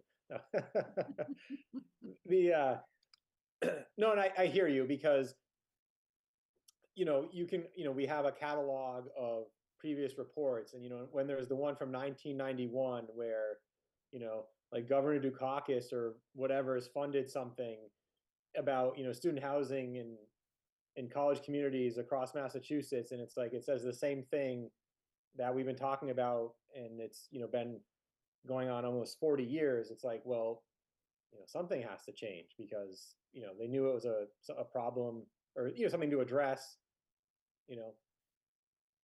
decades ago, and so it's Well, right. Okay, so as long as we're all going to pile on here, I'm gonna take it in a slightly different direction. We can wait for Nate or Jeff to take leadership on this, or we can, each of us show up with, here's what we think we should do. I mean, we could try to develop a consensus on the board, and then lead the conversation, with CRC or council. If we think that we should allow, a 10-story tower in the neighborhood, some neighborhood adjacent to UMass that would house 2,000 students and have a noticeable effect on the market, we could do that. We could put that into writing and recommend it to council. I mean, there's lots of different physical solutions we could all talk about. So I just feel like we're being a little unfair to Nate and Jeff to look to them and not consider what we could do. And that prompted at least 3 of us to put our hands up. So okay, let's keep going. I thought we had a light agenda tonight, but I can see it's going to be a long night. Jesse, you're next. Thanks. I completely agree, Doug. But the few times we've done that, it's gotten nowhere at council level. And I don't know if that's because we were off the mark. I don't know if that's because Jeff or Well, Tom yeah, is I not mean, supporting it. And like we just heard tonight, we've been working a long time on this North Amherst overlay idea. We haven't heard once from anyone in town that we don't think that's viable. It's also strange to me because we're not making it happen. We're allowing it to happen. If it doesn't happen, so what? right. Why would we kill it now? Maybe 3 years from now, someone will take the opportunity. But my point is really what I was trying to ask Jeff the very first time, and maybe he's not the right person to ask, is there appetite for this in his mind, in town manager's mind, like for any of this student housing discussion? Because that's what I don't see. And again, maybe, and I agree with you, Angus, maybe planning board is not the right place for this to happen in these other ways. Maybe it's not in our purview to think about regulating, limiting, all this other kind of stuff. I don't know. But someone needs to do it. And if I should get off of here and go to a different committee or just be public commenting everywhere, You shouldn't that's get fine, off the board. right? No. I mean, I'm personally in kind of the same Yeah. position that Angus is, that I don't think it's worth, I don't think it's a But I good would thing like for to us know to that spend if time. that's what the board thinks, because that's what I spend most of my time in this, that I have for this, thinking about. So if we Yes. collectively think these are not the right things for planning board, I really want to know that. And I won't be mad about it, but I do want to know that because I will stop trying to make it happen here. Yeah. Okay. I think that's an Alright. important discussion that we need to have, actually. Okay. Angus? Yeah, I think that's I don't know if that would be a good thing possibly for a future meeting, because I think we probably all need to do some more thinking about that. I think it could be a worthwhile thing for us as a board to discuss, whether pursuing some kind of I guess a limitation strategy or a spacing strategy, right, in residential neighborhoods to try and get better distance and reduce the number of student rentals. I think that's something that we should probably talk about as a board, because I think Jesse's right. We if we agree with that strategy as a group, then that's something that we need to pursue. And if it's not, then it's something that we probably shouldn't pursue. I was going to suggest actually maybe us moving to the next agenda item, which is general housing discussion, because it feels like the HPP itself is more of a background thing that'll help us inform our discussion of general housing and the zoning priorities list that we started looking at earlier. But I don't want to tread on your toes, Doug. Oh, they're barely, they're not my toes, but let's go to Jara and Nate, then we'll get to you, and you can comment on whether you're okay with us jumping around like Angus is suggesting. Jara? Yeah. I well, Doug, I appreciate your point about, us taking some initiative on that leadership and giving some direction. I genuinely love that idea. I feel like we're hopefully representatives of this community and can, serve as one point of view from that perspective. But when I was talking about leadership, I mean like the town and the schools, because ultimately, we don't have the land, the resources, or the authority to do anything. Well, not anything. So in my job, I often go to different communities and I try to figure out all the different assets and all the different major players that are in the housing development ecosystem.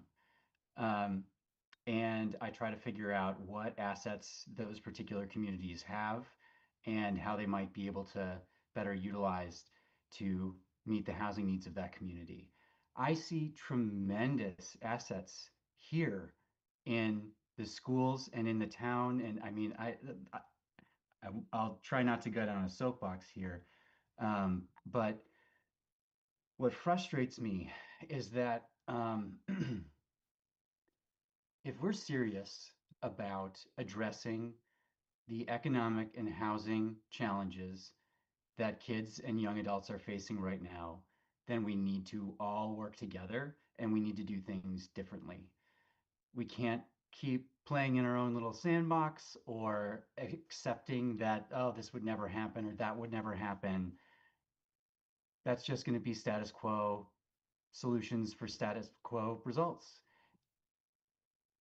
And the places where I have seen the most progress in my work supporting affordable housing is the places where the organizations get together in a room and have conversations, figure out their shared goals, and come up with a plan to use their shared resources in order to achieve those shared goals. And I don't see any of that here, and it's driving me nuts. And that's totally common, that absence is very common in most of the communities that I work in. But Amherst is so well resourced, it's foolish to me that we are not seeing more open discussion and leadership from the powers that determine our lives on a regular basis. They're just ignoring the housing crisis that we're all experiencing. They're ignoring the economic challenges that kids are trying to get hired today. Okay, I said I wasn't going to go on a soapbox. I won't anymore. I'll get off. My point is, I guess I'm calling for leadership. I would really love for the people who have the authority to make some meaningful impact on the housing and economic development of this town to get together in a room and to really have a conversation and come up with a plan about how they can work together to make effective change. I'll stop there. Okay. All right. In that case, Nate, finally around to you. Oh, sure, that's fine. Yeah, no, this is good. I'll tell Jeff to watch the rest of the meeting on his own time. Yeah, I mean, so we can move on. I don't, like I said, I didn't have a strict, agenda for the housing production plan. It was really just, I'd encourage the board members to look at it. There's, 50 odd implementation strategies, under a few big themes. I hear what you're saying about students because they really impact the housing market. And I guess, I agree, because I think what becomes a hindrance is, we could say, like, yeah, we want to do, small scale development on residential properties. And then the concern is like, oh, well, that's just going to become student rentals. And out of that fear, we don't make a zoning change, or we don't make any changes. And so, and then if we try to do something big, like another overlay, that doesn't move forward either. And so then there isn't a lot of, right, as Jerry, you just said, it's kind of this stasis. And so, we're looking at East Amherst, and when the planning board talked about East Amherst a few years ago, we said, well, let's look at University Drive, because, its proximity to UMass and its kind of general character made it a priority.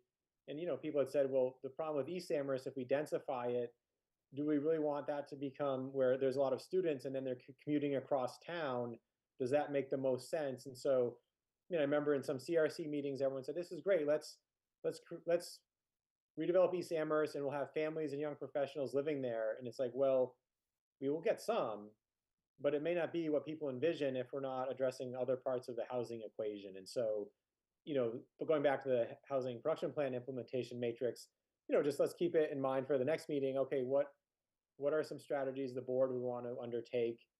And maybe Doug and Jarrett, right? Maybe it's a memo to the town manager and town council with some of the things that were said tonight. I mean, maybe that's, and it fits into one of those implementation strategies of how do we kind of change that. There's one about changing the conversation. And so is that maybe a priority for the planning board? It's not zoning related necessarily yet, but it's something that, we can say, look, here's kind of couched in some of these ideas and in this plan, in the comprehensive housing policy of the council. And so we want to actually, we'll talk about it a few times, and we'll try to generate something. And maybe we have ideas within the memo, right? A few different things. What does that mean? Like you said, Jared, type of meetings or some transparency or something. And So to me, maybe that's a priority that comes out of this, right? We've talked about it a lot. We've talked about it tonight. And so I'm thinking that that's something we say is a priority out of this evening. What form it takes, I'm not sure yet, but yeah. So we can move on.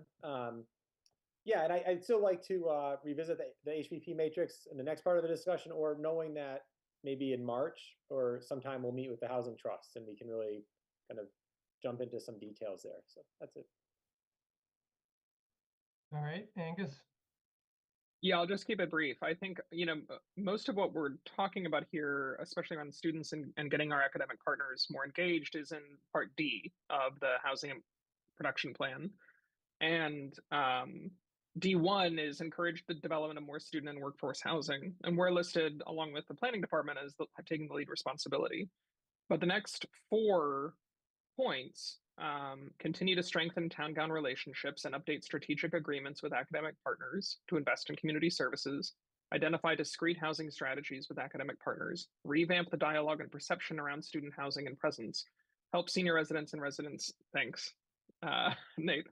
But D1 through 5 are all things that the planning department should be taking a key role in. And I think what you're hearing from us, Nate, is that when y'all do get around to doing key challenges, long range objectives for this coming year, we would encourage you all to really put those 5 things up in there. And I think the planning board, a lot of that, those D2, 3, 4, and well, D1 and 4, we can also be involved in, and we are trying to be involved in. And so I think we can work cooperatively with y'all. But I just wanted to bring our attention to that, because as we shift to actual housing strategies, this stuff is not, apart from D1, is not going to be as strong a part of our discussion.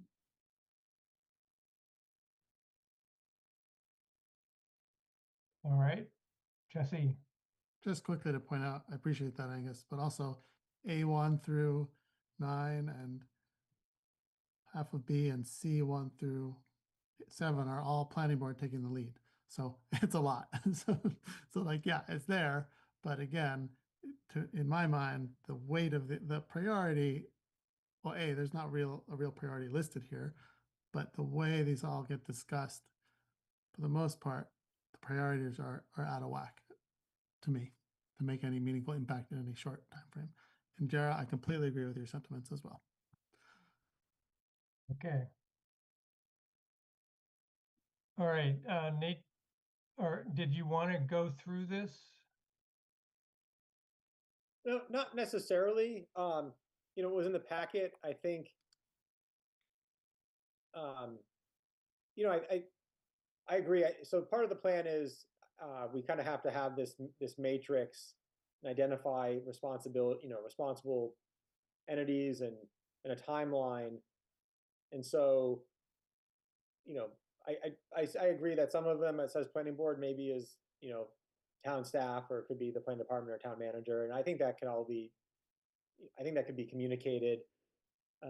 No, I mean, I think right. So there's just a lot here. And so, I'd ask the board for next time just to, maybe pick out 3 that you think are worthwhile to pursue, and we can have the conversation and see where there's overlap between, maybe the goals of the town manager and the housing and zoning subcommittee, and, is there something that we pull out of this that isn't on the list? That's all. We don't have to. Yeah, I mean, I was going to suggest the same thing, that we each pick some small number of these points and communicate them as our thoughts of priority, and then we can see where there's shared interest and let that develop the priority for the board.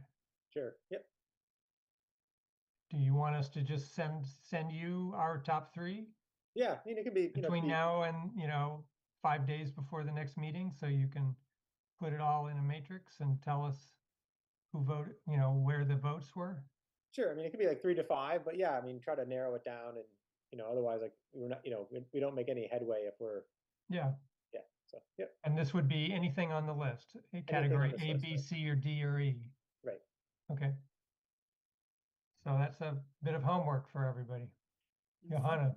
And then just to be clear, the thing that you are asking is, what do you think the planning board and the planning department should be prioritizing in the immediate term, or like in 2026, in addition to the downtown, like in addition to the things that have already been identified? Right, yeah, so maybe it's the same, and maybe there is one other strategy or zoning change that we think could be, worked on this year while we're doing these other things.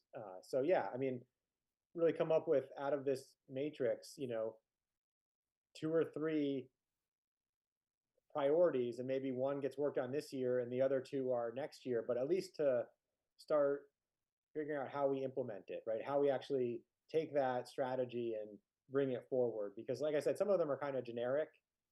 And so, is it a specific zoning amendment? Is it this memo encouraging things and maybe follow-up memos? Is it, whatever it may be? And so, yeah, so it's really, because that zoning list didn't just, didn't generate from this housing production plan. This was things that the board had mentioned over a number of meetings, that staff had mentioned. And like I said, it's just a compilation of things that it really hasn't been given a strong priority, or, hasn't been vetted very well. It's just, so, right, come up with your 3 to 5, email me. Maybe there's 2 or 3 we say we'll move forward on, and we put a timeline on them. And maybe one is this year. So we should be drawing not just from this housing production plan matrix. We Yep. can also draw from your zoning ideas list. Let's just stick with the housing production plan matrix for the homework. Okay, And maybe after the next discussion, then there's a second homework assignment, your top 2 from the zoning priority list. okay. I don't want to confuse them, just because it'd be nice to. Yeah, and I don't want to get it too confused either. Okay, all right. All right, I'm going to consider that kind of the end of the item number 4. And then we'll go to the general housing discussion if there's anything left to say. But I do want to offer our public attendees a chance to comment on what we've talked about so far. I'm wondering, we have still 7 attendees. Do any of you want to make a comment about this general topic, whether it's the zoning priorities, whether it's the housing production plan, or housing in general? I'm not seeing any hands. Maybe everybody just wants to listen tonight. All right, well, we'll keep going and maybe ask again later. General housing discussion. So the time now is 8:42, if it matters that we're transitioning to that topic. Do we have anything left to say tonight? I'm not asking because I don't want to hear anymore. Bruce. Well, I took the trouble to put together a reaction to the discussion we had, and I thought it was on the planning board, but it might have been in the subcommittee, about the 40Y starter housing idea, and the conversation that I participated in had started with I think Alex and Nate, and certainly I as well, looked at it's probably not there. It's the I'm now switching to support Pam. I think it was the document that you sent around subsequently today, Right. that I'm speaking to. Yeah. Yep, there it is. That's it. Yes. It's in the packet as well. Oh, it is as well. So where was I?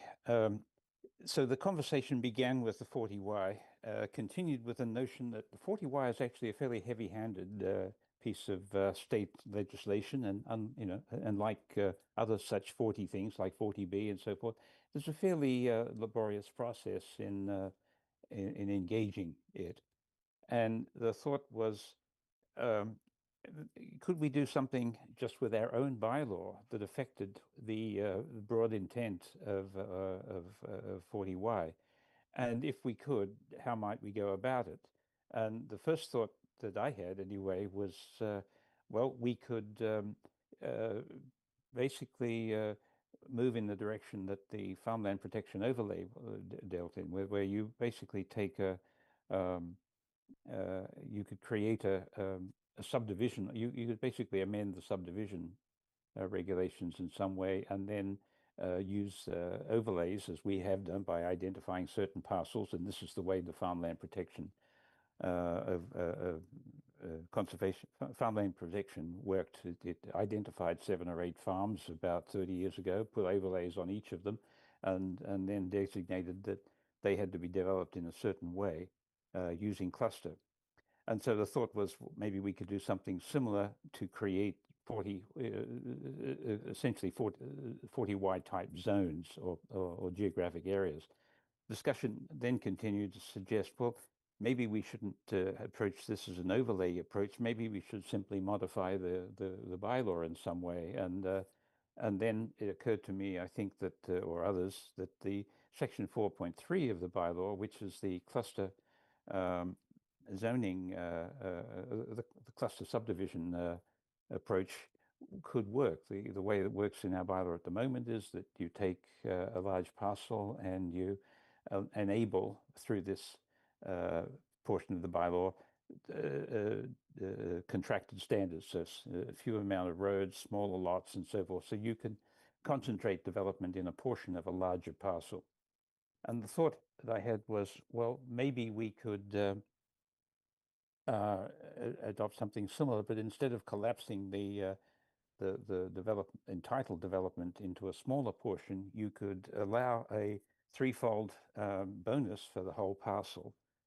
But if you, in return for that, would require limit the construction of the houses on these smaller lots to a smaller size, and the idea being that if you were producing a lot of smaller lots with a lot of smaller houses, that would just result in less expensive housing. So this is not affordable so much that it's got the capital A in quotation marks and so forth, although we could have an inclusionary requirement into this sort of thing. But I should have actually prefaced this thing by saying that the interest in this approach was supposed to be kind of complementary with the North Amherst overlay approach, or some initiative that we were taking that would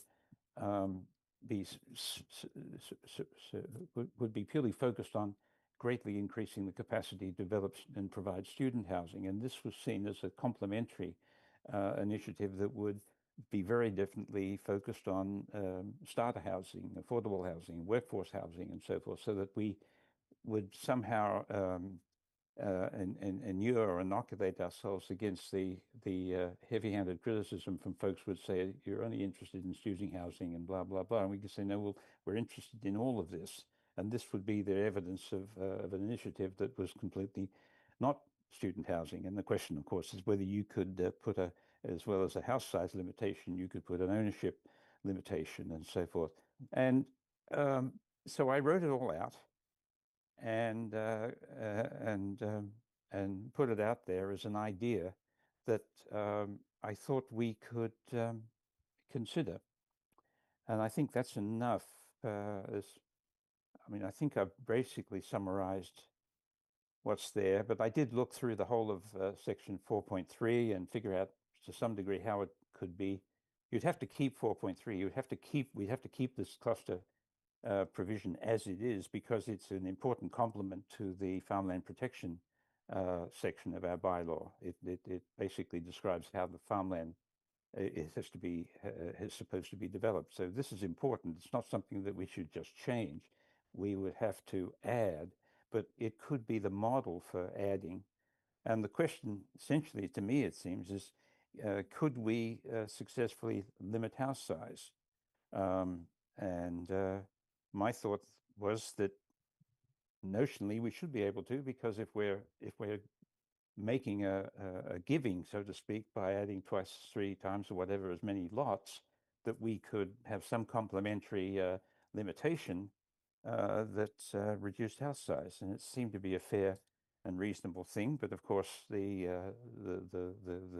proof would be in an opinion, I guess, from the AG's office. I should stop there. I just wanted to say Yeah, I that, mean, that Bruce, we this put is this down. this is interesting. I guess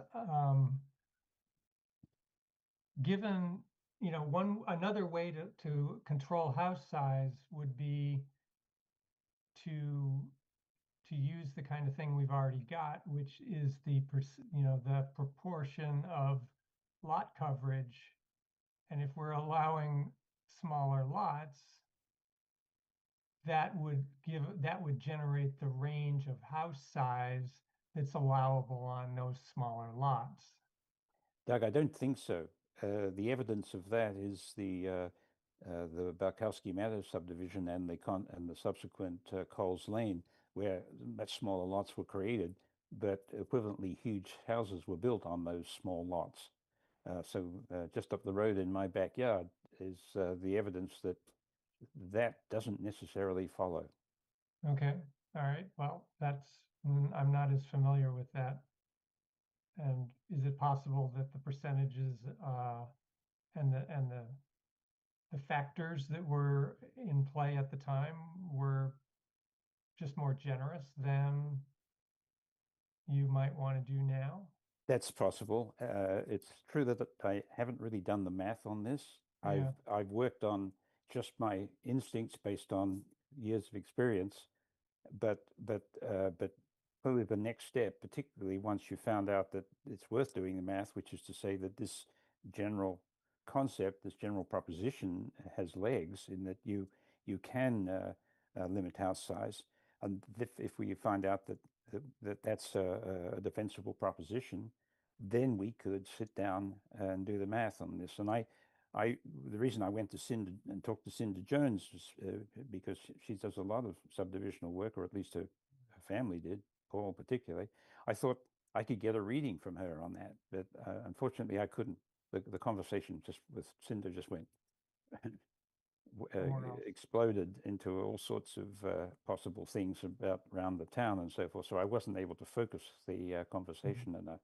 But in principle, she seemed to think this was a good idea. She questioned whether this would whether you should have a permanent limit on house size, or whether you would say after a certain period of time you would allow a homeowner to biggerize their house. I said, well, you know, the first step in biggerization here is the state law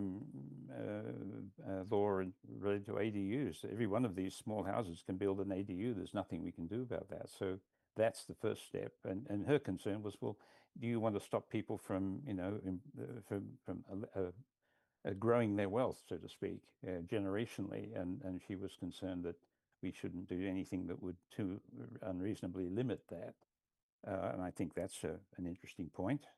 But I did think that the ADU protected, the ADU would probably be a line that would safeguard that concern. All right. The math Jared. needs to be done.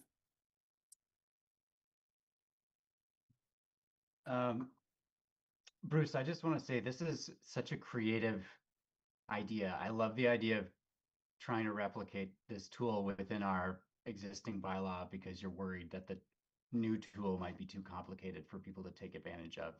Yes, that was Angus's and Nate's concern, I think. Yeah, that's a really, I love this idea. I guess 2 questions that I have is, aren't there some other like incentives related to 40Y? Like, I'm curious, what are the trade-offs of doing a local version versus a 40Y overlay? And I'm also curious, and Nate, this is maybe more of a question for you. You know, what do you think? Yeah, and then how you feel like that article that you shared with us earlier this week plays into this discussion of starter homes. Nate, this Sure. is for you. Yeah, I think so. Just to say that this is the number two on the subcommittee list, and so I think some of this is coming to the planning board. For the board to say yes, subcommittee and staff work on this, and give ourselves a timeline and say, okay, we want to actually move this forward as a zoning amendment, right? So whether it's a new development method in the bylaw, section 4 point whatever 7 6, call it traditional neighborhood subdivision, we come up with we could model it after the cluster, but it has its own, it's applied that way. So it's different than an overlay, right? We'd say, on lots, we could have criteria on lots greater than 5 acres in these zoning districts, this is allowed by site plan review. And it's a subdivision method with some permitting to get there. I think, Jared, what 40Y does, there's a financial incentive in terms of how many units more, the net increase between the 40Y and the underlying zoning. It's not a big payment. Some communities might see that as something. I think what 40Y does, it does place a size limit on the house. It requires at least 50% to be 3 bedrooms, and it has a few other kind of conditions or requirements that typically aren't found in zoning. And so, to me, I'm not sure that we could regulate size by simply saying you can't have more than 1,500 square feet. Typically, we do that through dimensional standards, whether it's the setbacks or, as Doug mentioned, lot coverage and building coverage. And so, what 40Y is doing is it's blending a number of things. And so, to do a 40Y, essentially, it's a subdivision, right? So the subdivision is the creation of a road and lots. And Bruce and I talked today about this. It's ironic because typically the person who does that may not be developing every lot, right? They might sell the lots. And so then a different contractor is building a number of homes. And then, they get sold, and then the homeowner might not even realize that there's a size restriction, and then they put an addition on. And so what 40Y is, the state is saying, is we really want to try to create, they call it starter home, small home. Mansfield is calling it a multi-generational overlay. But they're basically coming up with a kind of tweaks the subdivision method, site plan review, and then design standards and housing standards all in one kind of overlay. And they're trying to get it all done at once. And so, it's great. I think, towns are starting to realize it's been on the books for a bit, but they're now trying to figure out how to actually write the zoning to make it work. Like Bruce said, we found it to be kind of heavy-handed and maybe not necessary. And so I don't know if there's actually a detriment if we don't use a 40Y. I think we could try to take from it what we like and from other parts of our bylaw or other ideas and create this new development method. I think what we may not be able to do, what Bruce was saying, is actually have an explicit limit on housing size. I think that's yet to be tested. Typically zoning doesn't get to that kind of that level. So, but for instance, to the 5,000 square foot lot thing, to me, in our outlying residential areas, right, you might have a 10-acre property, and right now you get, 8 house lots. And given the cost of infrastructure of everything, and then, is that really the best use of it? Or could we say, if this were, if this method were in place, could they get maybe 20 house lots? And because of that, the homes are smaller. Is it just that they're more affordable? They're not capitally affordable. They could be, but the idea is just to generate kind of different housing types, different opportunities. And so, for me, it's like I would think if planning board, if we think this is a good idea, then sure, let's have the subcommittee really work on this and say, okay, let's come up with a timeline to try to actually get language down as a zoning amendment, and talk about this every other meeting or something to move it along. So I do think it has legs. I think it's a really great idea. I think there's a lot of details to be worked out. So, All right, Angus. As someone on the housing and zoning subcommittee, I think it's a great idea for us to look into this. I also think that, to Doug's point, so the 40Y places an upper limit of 1,850 square feet for a house. So to be a starter home and qualify for the 40Y, that's the maximum square footage. It's in heated space. So I think, to Doug's point, there might be a way to give the option of small enough lot sizes but set a maximum building coverage that would still get us somewhere around there. But the lots would have to could potentially be pretty small if that's the case, which could be fine. I mean, I was just in Texas over the December break, and we drove by so many subdivisions that had almost no yards, and it was almost entirely house.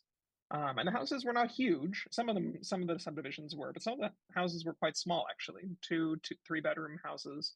So anyway, I think there might be ways for us to do it, but I think that's something for the Housing and Zoning Subcommittee to work on. Jesse? Thanks. Just to add one more point that came up in our subcommittee discussion for those who weren't there, and anyone correct me if I'm wrong, the 40Y was designed and makes a lot more sense if you have a big lot that you're going to split up in this way. And so we had a hard time imagining more than 1 or 2 locations in our town that would work. That might work. But then I think part of what drove Bruce in this direction was thinking, how can we make something that could be one single big lot and someone wants to make 5 houses on it? That, you know, it doesn't have to be one spot in the town. These could pop up here and there wherever a builder and owner felt like it was appropriate as a way to infill with smaller starter homes. And if I could just add to that, if you just Google Mansfield MA 40Y, you can see their work to create this 40Y district, and it is an incredibly heavy administrative lift and lift for their planning board to undertake.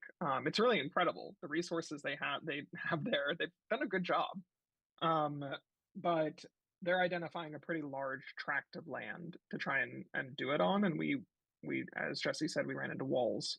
And imagining doing that kind of 40Y 5 times across town would be pretty unmanageable. Well, so one question I have is whether you really need to limit it to these larger parcels like this 5-acre parcel. You know, if I have 2 acres, which is 80,000 square feet, you know, or even my ½ acre, which is 20,000 square feet. Well, you know, theoretically I could get 4 little houses on that with just a long driveway to get, you know, subdivision road to give access to each one. You know, I guess that would be one question I would have is would we be willing to let this apply to smaller parcels so that we're not automatically limiting this to undeveloped land. Because I'd rather see us retain some, I mean, I'd rather see us redevelop some of the land that's already built on and make it denser if there's a way to do that. All right, my 2 cents. Nate and then Bruce. Sure, I was going to say I will send the Mansfield 40Y zoning. So, you know, after they did all this work, the actual zoning language is pretty straightforward. You know, some of it is that they're backed by state regulation, right? So they can make some references, but the actual zoning amendment is 3 pages. And it's not, you know, I feel like our cluster development method in our bylaw is a few pages and it's kind of cumbersome and wordy. You know, Mansfield's taking the approach of just writing kind of straightforward, simple zoning language, and I'll send it around. So I think it is achievable to, you know, have kind of this, you know, this change in our bylaw. Doug, to your point, I think the idea is that these are fee simple lots and it's part of a subdivision. Not that we can't do it on a smaller lot, but say we call this traditional neighborhood subdivision. In the housing production plan, they talk about cottage style development, which to me is, it may not be fee simple. It could be, you know, a condominiumized property that allows multiple units on a smaller property. And so, you know, your approach could work. You know, would someone really go through the effort of creating a small subdivision road to service 4 lots? And do they really then, are they fee simple? Like, could they actually meet the requirements we might have? And so maybe I just, you know, I think it's a good question. You know, I think that's worth thinking about, at least for a few minutes. You Right. know, I mean, I'm coming from where I stand. I have a half-acre lot. I already could put an ADU on it. You know, I mean, if you told me, and I'm within walking distance of town, so and bike riding distance of the university, so you know, I mean, is that something we would like to see? I mean, it would mean tearing down the house I'm in now, but I'm not particularly attached to it. Do the numbers work? I don't know, but you know, okay, Bruce. Just to say that I think we should look into that. The reason that 5 acre parcel or larger is in there is simply taken from the existing 4.30 cluster bylaw. So it's not really something that's been thought about. It's simply appropriated without thought. So I think it would be a good exercise for us, and maybe a really key and interesting question for us to look at the two takeaways that I've gotten for this. There's probably more because I've written a lot, but the ones that spring to mind right now are to see how we can limit house size, as you suggested, Doug, and Nate, by limiting, but by being aggressive with the dimensional standard for building or lot building coverage. And then secondly, to look about how this thing could be applied to parcels of 1 acre or less. And would they be subdivisions, or would they be some kind of version of the OSCD or some other thing that we would basically enable a very small parcel to be redeveloped in a kind of a cottage style or a whatever style housing? Where would we imagine that we would refine part of the subdivision bylaw to allow these to be very small fee simple lots, frontage generated on a driveway that went up the middle of a, let's say, an acre lot? I mean, I don't know, but I think those two are very interesting questions, and see whether we might not be able to figure out how to do this with modifying the bylaw, rather than perhaps necessarily looking at the engaging the state 40Y. But at some point, we might find out that trying to wrestle this pig to the ground, it keeps slipping out, and it ends up that the 40Y actually is better than the pig that we couldn't wrestle to the ground. But let's see if we can get this pig pinned down, because it might be fun to do. That Okay. might be my favorite Bruce metaphor. So far. Jesse. Thanks. Yeah, I totally support pursuing this idea. I was thinking not exactly the same, but already on McClellan that I go by daily, there's a stretch of houses which feel that way already. I think they have got there that way somehow by building up a garage to a second unit or whatever. But the point is, they're pretty small lots with multiple small structures on them. And so that kind of density, I think, is great for our town. So I would very much like to pursue this. All right, Angus. Maybe Jara should go next. I was gonna this is Bruce's kind of hobby horse that he's pursuing in the subcommittee, and I was gonna talk about my hobby horse, but I can go after Jara. I think it's a greased pig. So, Jara. Thank you.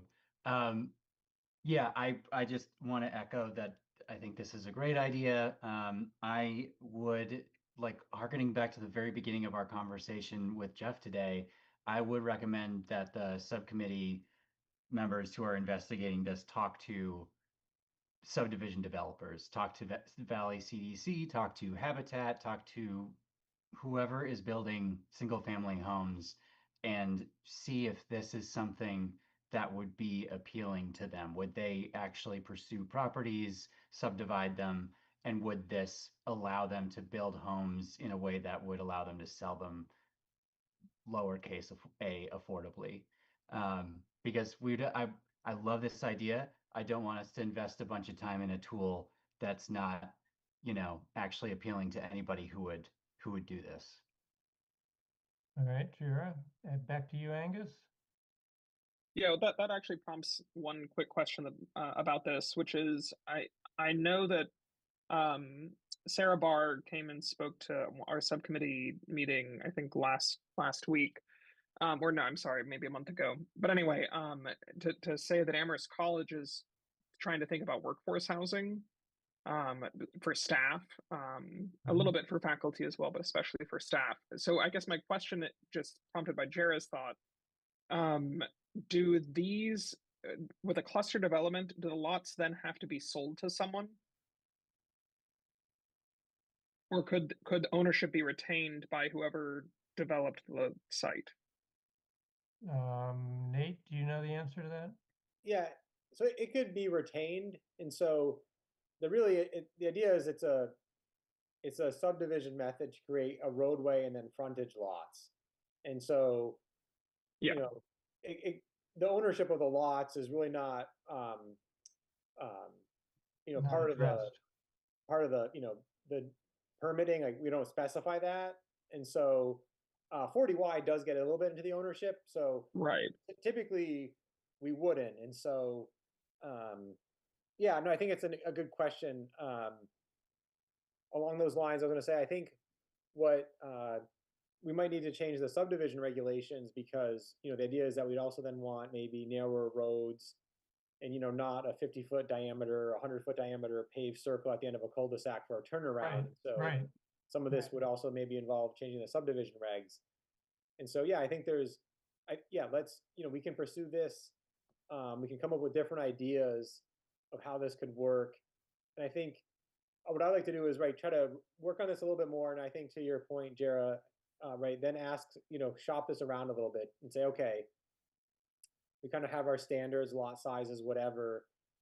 Staff or the subcommittee could take a few properties, kind of do a concept, and then approach developers or organizations and say, does this make sense? Is this because it is expensive to put a roadway in, and there's a process to that, but is it a new way to get fee simple lots? Because some of the other strategies I feel like that we've been pursuing, and often what the zoning has, is like, it's either a single family home or it's an 80-unit mixed use building, and there hasn't been a lot of strategies that address kind of a different type of housing. And I feel like this might be one that we could try to work on. So.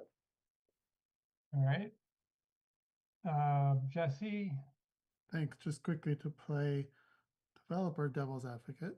I think ownership is a really important part of this question, because that's my job to talk about student housing.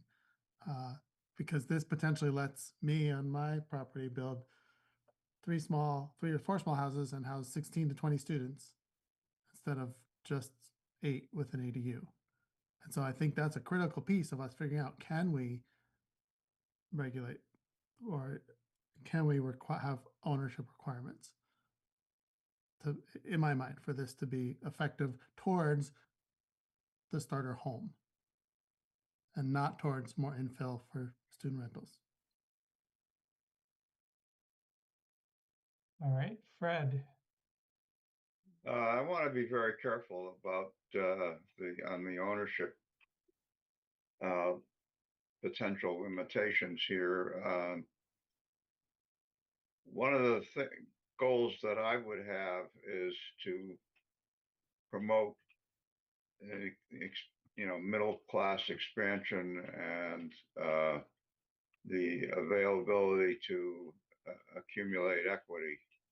And that was one of the things that I particularly liked about the development that's now taking shape on Montague Road in North Amherst, because that will allow the people coming into it to acquire equity and thereby upward mobility, which I think is a long-term public policy gain. So I don't want to lose track of that. All right. I guess, to rebut or to respond to Jesse, I guess if we are not able to control or predict the ownership, would that be enough reason to not do this? I'm not sure. I just think Yeah. it's a great goal to Okay. include. All right, Angus. I wanted to talk about my other hobby horse. Is that okay? Fine with me. Okay. So there are two questions. I'll try to keep it brief. I've been working on subcommittee item number 8 and staff item number 3, which is about PRP related stuff. This is on the list of potential zoning amendments. I had a grand plan that I sent over to Nate that I think was too ambitious and maybe a little bit crazy, of just combining different zones and trying to relax uses in them and dimensional regulations. I think that's probably ambitious. So there are two proposals that I'd like to get the planning board's feedback on. One is the one that's basically stated here, which is to my goal would be to combine the PRP, Professional Research Park, and the OP, Office Park zones, and then which are almost identical in their uses and in their dimensional regulations, and to open both of those to housing of different kinds, which are currently not allowed in either. There are basically 3 PRP zones. One is near the North Square Apartments on the way towards Sunderland. One is off of Old Belchertown Road and Route 9 in South Amherst, and the other is along Route 9 as you come into town from Hadley. There is a single office park zone, as far as I can tell, and it is across from the University Drive overlay, where the hospital is, and I think one office building. So that's one proposal. It would be still allowing everything that's still possible in PRP and in OP to be possible in both types of zones, and to increase housing and to allow housing in both of those zones. That's one proposal I have, and that's a simple, pretty easy one. I can share the other proposal, or if anyone has any thoughts, but I just want to gauge whether the planning board supports that idea. Jara? I support that idea. Or at least I support adding housing to these zones, at the very least. All right. At a minimum, I mean, that's a very light lift. It's just changing the use and maybe some of the dimensional regulations. To me, it seems silly that we have a separate office park zone with 2 properties in it. Right. Across from the PRP zone. So Okay. Bruce? Actually, I think that what Angus is suggesting would be required for the parcel in North Amherst that looks like it's we're going to see a proposal for housing on the Mitchell parcel. That was the parcel that I think was some years ago proposed by the for the eruptor, a sort of maker, a manufacturing, a high-end, interesting boutique manufacturing building enterprise that was up there that wasn't able to proceed through its inhibitions and so forth through the Conservation Commission. So if there is housing there be allowed, which is what I think is making its way through to us, then this provision would need to be allowed at least on that site. So this is anticipating interests that already apparently exist. All right. Angus, I guess I can say my initial reaction is positive to what you're suggesting. Johanna? Yeah, I was going to say, I remember doing a site visit to one of the PRP sites in East Amherst and hearing the owner of that just talk about how he felt like his hands were tied to provide the thing that there's demand for, and the thing that he can offer, there's not a lot of demand for. So And then I'm curious, you had mentioned PRP and OP, but in these notes, it actually includes COM as well. What are your thoughts on that? Yeah, my initial crazy idea was to combine PRP, OP, and COM all together into one large one essentially COM district that and allow housing in it. And I looked at the dimensional regulations and the uses and other parts of the bylaw. I don't actually think it would be that hard. The main issue is that there's a bunch of uses allowed in COM towards the end of the bylaw, that the uses section for things like auto shops that I'm not sure we would actually want to allow in the PRP and OP districts based on where they currently are. They're all on major thoroughfares, so it could make sense. There's a ton of water related issues that would limit things, but the idea that I had instead, so I will share with you my other crazy idea, which is if you looking at this document that Nate has pulled up, if you see that number 4 and number 11 are main corridors and RVC BVC zoning. I initially had thought of trying to combine RVC and BVC into one village center zone and allow for housing. As I looked at things, RVC and BVC are actually pretty different. And I think it's a larger conversation that we would need to have about opening up uses in either one or the other. So I had a counter proposal that I'd like to gauge the planning board's interest. And these are just essentially, I'm gauging interest for me to look into it more and talk about it more in the housing and zoning subcommittee. So the other proposal is to actually combine BVC and COM. And if you look at the zoning map, they're almost always touching each other. The BVC, and they're also very, very similar. Neither allow housing. Some parts of the BVC, I think, do allow housing, actually. But the change would be to combine them into one COM. All the COM zones are already along village centers and major thoroughfares, and to allow housing in them. It wouldn't require that many changes to the dimensional standards or the uses, except for allowing housing. But at a minimum, once again, I could just focus on allowing housing in BVC and COM and opening up more housing options. Like at a minimum, that's my goal with all 4 of these zones. But if the zoning could be simplified to achieve, I think, goals more clearly, that would be helpful because there's a lot of zones for what is not a very large town. That's all. Okay. Bruce? It occurs to me, Doug, that the question of combining RVC and BVC is raised or is being raised or might be being raised in conjunction with the downtown design standards. I know that was certainly a topic at the last meeting that we all had together with consultants, but that was some time ago. So, Nate, is that still the case? And I'm thinking that maybe Angus should be privy to that,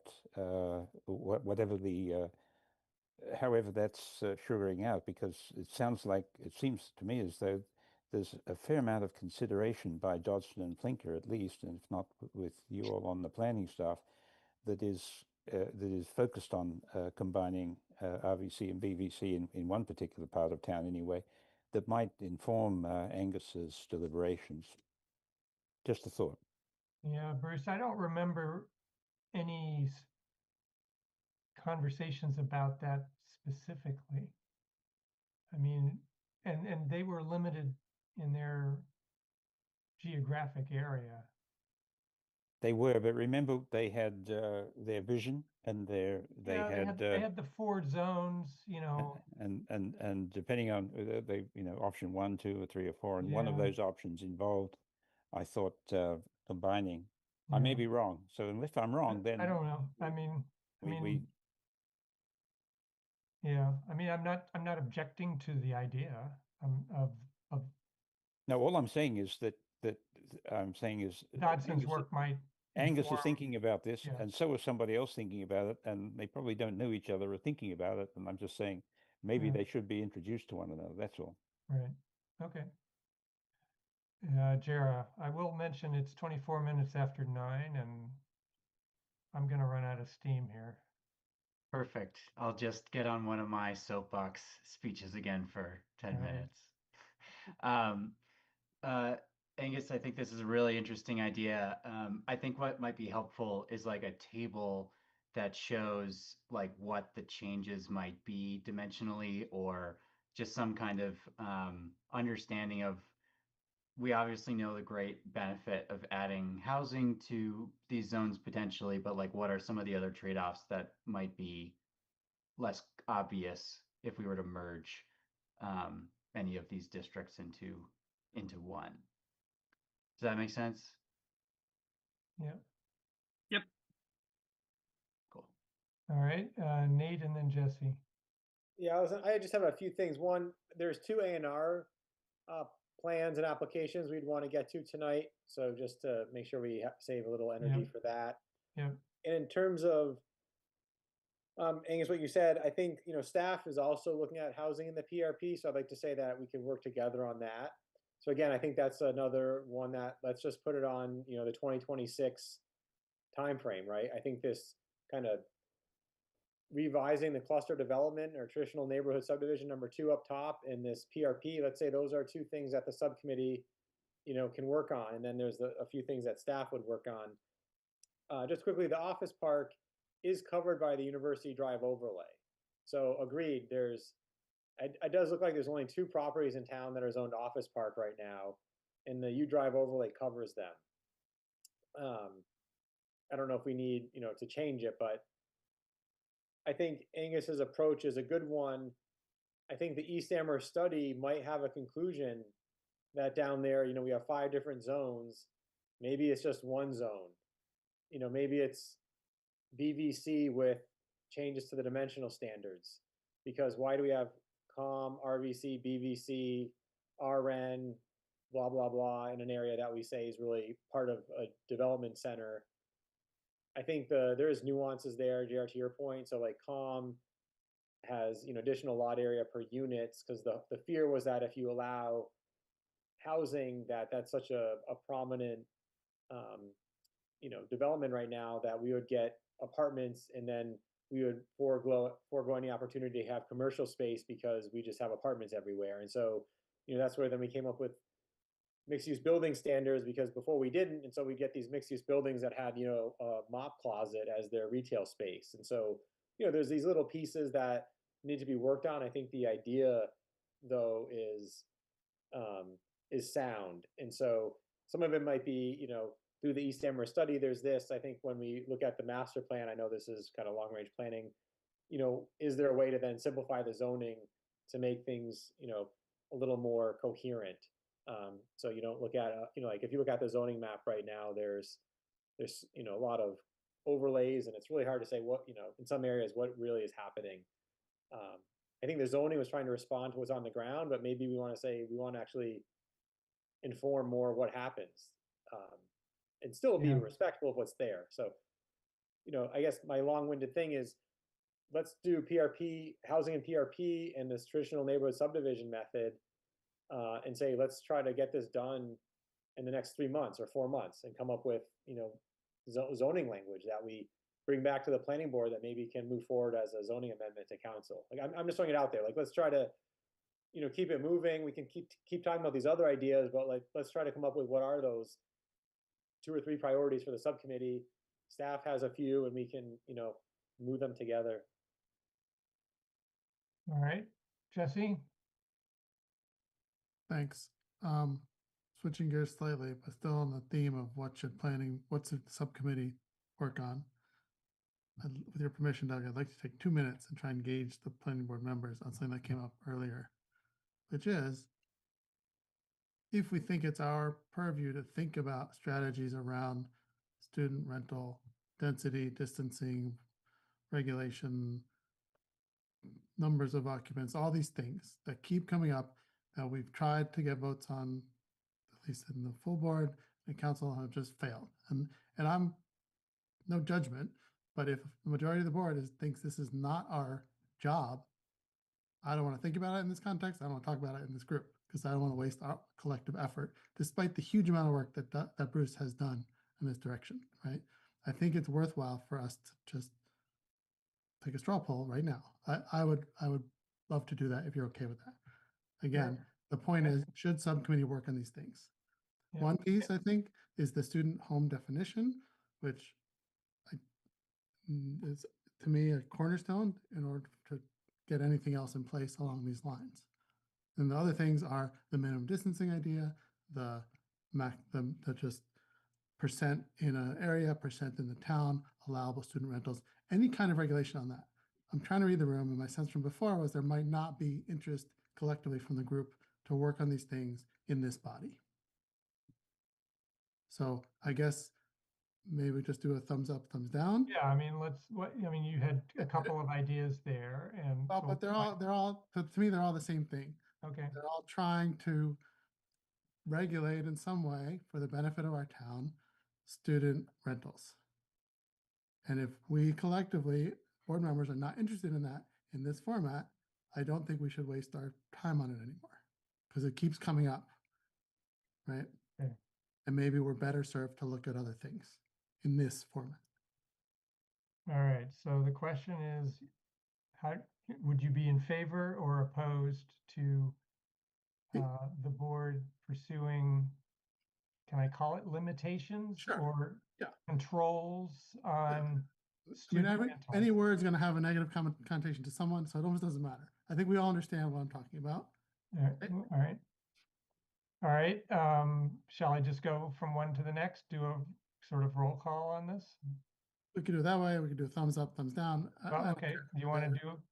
So if you're in favor of it, please raise some part of your body that I can see on the screen. Pretty clear. Okay. So there's two. Well, I think mean, it's I'm in important that favor of. we. Sorry, go ahead, Bruce. I was going to say, I'm in favor of discussing it. For example, I've got, I think now as an opinion about minimum distancing, which is not favorable, but I think I should make sure that I understand it and I'm not thinking, I'm not missing something. So I'm in favor of discussing it, but I don't know that I'm committing to how Right. So could we, as a board, ever imagine we would vote collectively yes on something to along these lines to move it toward council for their vote? Or do we think that's not the job of planning board to think about regulating housing in this way? Oh, it is the job. Yeah, That's what I'm guess- asking. Is it I our guess I'm- job? I think you're asking, would we support it? To do, No, would we recommend it? Can you imagine any version of one of these things that you think is the planning board's purview to try and put in our bylaws somehow? Yeah, I mean, Because that's been debated, right? I guess I'm having trouble with the wording you're using because the purview question, yes, it's our purview. Is it something I would vote for? Probably not. Okay. So I'm a yes and a no. So, Understood. So, Okay. so maybe I need to ask the question differently. Really just about, is it our purview to think about ways we could regulate student housing? sure. I mean, we've had some legal questions that have been Yeah, raised. that's that we fine. I'm never- not saying never we got pass it answers all. to. I'm saying, should we spend our time thinking about these different mechanisms Yeah. in this group? Maybe it's a more complicated All right. question than you think it is. Do the three other hands that I see, are you guys responding to Jesse? Okay, then Fred and then Angus and then Jara. Yeah, I'm a yes and a no also because I've got a big problem with identifying something as a student house. So in that sense, that leads me in one direction. On the other hand, I have a similar problem in terms of, I'm very interested in looking at the overall economic impact of zoning. And one of the things that I'm looking at in thinking about that is how that will impact the likely population of student student occupants. And both of those things can happen at the same time. And that's why I'm having trouble trying to figure out how to respond to the query that you posed. Okay, let me phrase it a different way, because I think this captures the whole thing. Should we, as a planning board, be trying to regulate occupancy? Because that's really what it boils down to. Okay, so it's not the purview question. It's Right. It's Right. should we try to regulate Not occupancy? the job of planning board to regulate occupancy. If you believe that, I'd like to know yes. If you don't believe that, I'd like to know no. Okay. All right. Angus? I think maybe I think I have two thoughts. One is I wonder if we should make this an agenda item for the next planning board meeting to discuss a little bit more fully. Because I think Jesse, you're right to ask this question. I think we maybe need more time on it. My personal view is I don't know so much about whether I think it's the purview or whatever. I don't think that focusing on student housing through these kinds of regulations is a good use of our time. And so I would oppose having the housing and zoning subcommittee pursue it. I would oppose having the planning board pursue it. The underlying problem is we have students who need housing. And so I would rather focus on things like the North Amherst overlay that's actually getting at the root problem and not trying to paper over the problem and divert students to some other community that we need to find housing for them. So that's what I would recommend. Okay, Jara? I think that well, Jesse, I just kept going back and forth every time you reframed the question. But I think it'd be malpractice of us to not recognize the student population as a extremely influential part of the housing market. I don't know if the rules and regulations that have been proposed so far are ones that I would support, but I do support us making concerted efforts to think about ways to support students who are seeking housing. And I think Angus is exactly right in that we can in a lot of ways. But so like I'm thinking like what can we do as a planning board, for instance, to get the student building that was burnt down a month ago rebuilt as quickly as possible so those kids can get back into those units. Like that's something that I would like to support on this board. I don't know how we can. I'll stop because it's late. But yeah, we need to talk about Sure. students. I Okay, think it'd be silly not we to. need to Yeah. have this conversation a different way. I just also need to say, I say this all the time, I'm not in no way anti-student. I completely agree with everything you both said. I just see this as a vital part of the planning conversation in order to have economic vitality in our town, which is where tonight started. I think we can't achieve that without solving this problem, both more housing and conserving some neighborhood vitality. Okay, put on the agenda for later. I'll try and rephrase a simpler question. All right, thank you, Jesse. All right, time is 9:38. Why don't we move on? Anybody opposed to that? Okay. All right, we'll go on to the old business topics not reasonably anticipated. Pam or Nate, I'm seeing you shake your heads, so no. New business not anticipated? Nothing? All right, now we're up to the Form A&R subdivision applications, and you said there were two. We do have two. Nate, I can bring it up if you want to share details. Sure. For both of these, the fire department and town engineer didn't have any issues with them, so they were able to look at them The first one is up on Market Hill Road, and it's a, there's a combining, it's a, one owner owns what is a flag lot, and they're buying the frontage lot adjacent to it, and so it's, just creating a bigger a bigger lot there. So Pam brings that up. It's coming, Nate- it's coming. Here Nate- we go. Do you know what the motivation is to combine the lots rather than just to own two lots? Yeah, I think there's well, for assessment and tax purposes, it's much, it's cheaper as a homeowner to not have a separate building lot. So Oh, to have really? one big lot. Okay. I also think there's a, development happening on what is lot 34, the flag lot. And so I think just to get some setbacks and space, it would work better as two lots. So the owner, I think it just, it would feel like a better site if it were You mean as one lot? Sorry, as one lot, yeah, to go from two lots to one lot. Yeah. Okay, all right. Yeah.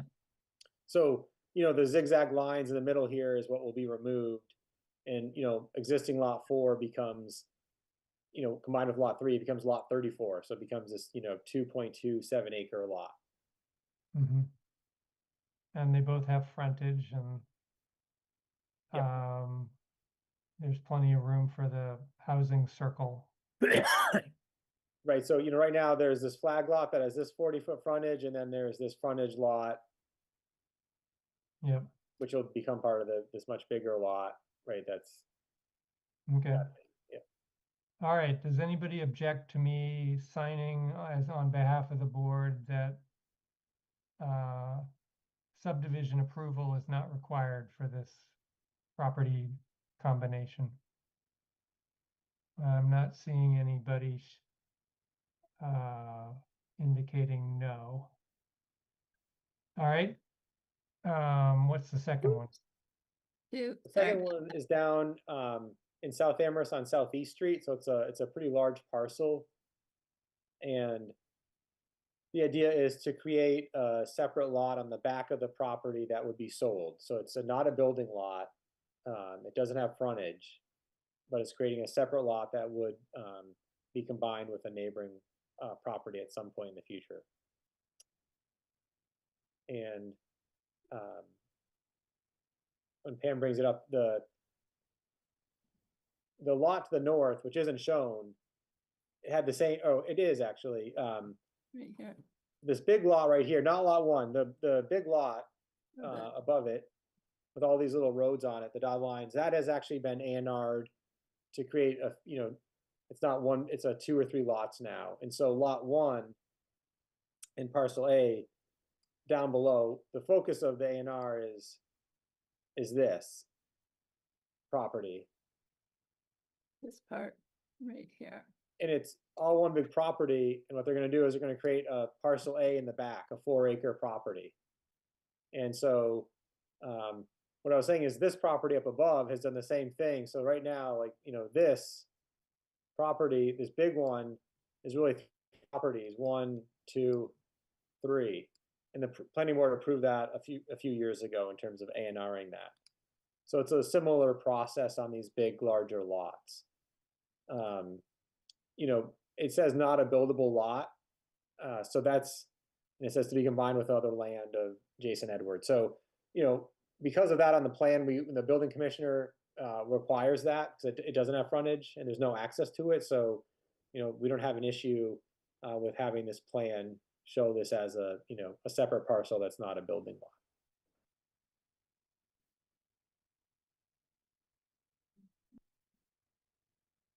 So for a subdivision, you need frontage. And so this is creating a parcel without frontage. And is the Jason Edwards? So that's the owner of the lot 1 and parcel A. Correct. And Jason Edwards owns to the east, which is not on this parcel, on this map. Right here. So that's probably what's going to be combined. I'm not clear that that's how it will be combined, but, you know, I think the idea is just to create this separate 4-acre parcel. Uh-huh. All right, well. I don't feel like we see very many of this type of thing. Angus, and then Johanna. Yeah, I mean, I guess could I just ask, is the goal to create, and maybe Johanna, you might be speaking to this as well. It seems like in the one above, there's some kind of farmland conservation trust. It's also this parcel A seems to be in a floodplain, maybe. I guess I'm just trying to understand why Okay. why this is necessary, and why it's being, is this the only way that they can hive off a part of their land into a separate property? Is there any other mechanism they can do that, or they have to go through subdivision? Oh, this is we're agreeing that subdivision review is not required. Oh, okay, So, I'm so sorry. we're not operating under the subdivision bylaw. Okay, But we're agreeing that we don't have, that the subdivision bylaw doesn't apply to this subdivision of land. thanks. Sorry, that clarifies things. Yeah, I mean, so I think, you know, the reality is the owner, you know, wants to create this 4-acre property that will, I think, then be sold. And so they need to create a fee simple way to do that. You know, I don't know, you know, there's wetlands right where this line is, you know, I don't really think it's gonna become a building lot. It may just be that one of the adjacent properties, you know, or an owner wants it for some reason. I don't really know the impetus necessarily, but they need a fee simple way to do that. So this is that mechanism. All right, That's my question. Johanna. Thank you. So I guess I'm just still trying to understand the intent here, and maybe we don't know the answer to this, but it seems to me like, at least based on the notes on parcel A, it says not a buildable lot to be combined with other land of Jason Edwards. And then Jason Edwards owns adjacent land that is both lot 1 and on the backside. And then we don't really know what's happening. I guess this would be north of this lot. Maybe Jason Edwards owns land there too. Or he's going to sell it to Robert Gray. Or he might sell it to Robert Gray on the other side. So I don't know, like I think what I would expect is if we approve this, then a little bit down the road, we would then get another request to combine parcel A with some other plot of land. Is that an accurate way of assessing what I think is going on here? Nate? You might. I mean, you might not, right? I mean, the other, as not a buildable lot, it doesn't have that premium in terms of assessment. And so it could be that a property owner, you know, someone buys it and they just maintain it as a landlocked property that they, you know, maybe Jason Edwards access it because, you know, I think, you know, whatever, there's a field on it or there's some tree, wood lot, whatever reason, I don't know, that's, you know, right? But it could be that if they sell it here, that then, right, there's another A&R in 6 months where they want to, you know, combine it with the property to the north. I don't know if that would happen, but it could be likely. Do we need to know this? Do we don't. care? It's not, no, I mean, I think it's just a line of inquiry because, as Doug mentioned, we don't really see this very often. And so, but, you know, it's not, you know, as long as we feel like that, you know, we still have you know, a compliant zoning lot with lot 1 with frontage and size, or, you know, that's not changing, and that lot, you know, parcel A is also okay. And that's kind of all we need, you know, provide Doug. Yeah, we don't need to know it, but we're naturally curious people. Okay, so any objections to my signing this one too? All right, great. Pam, I'll make an appointment with you at some point. You bet.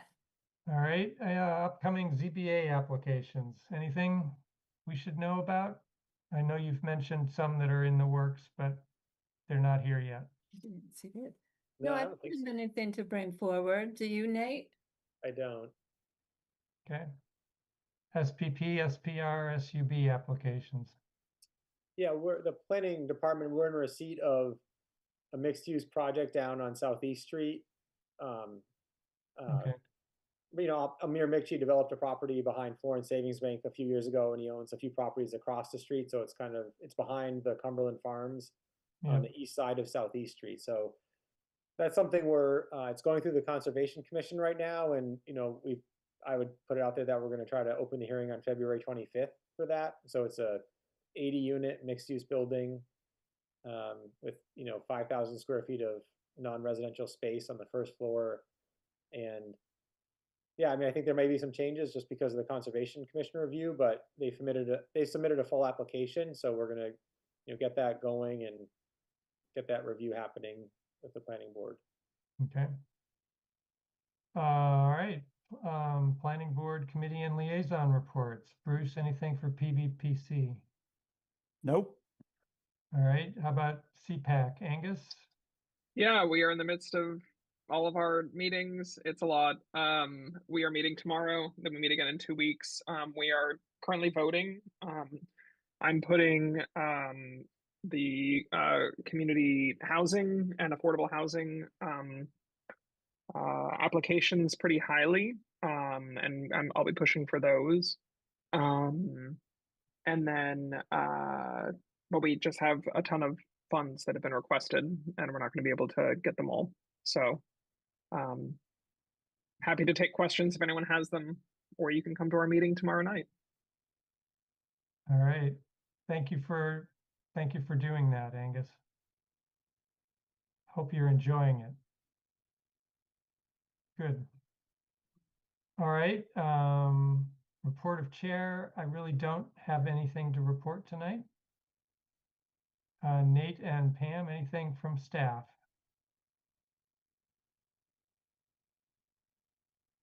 No, thanks. Thanks for meeting with Jeff. Myself. I don't really have anything.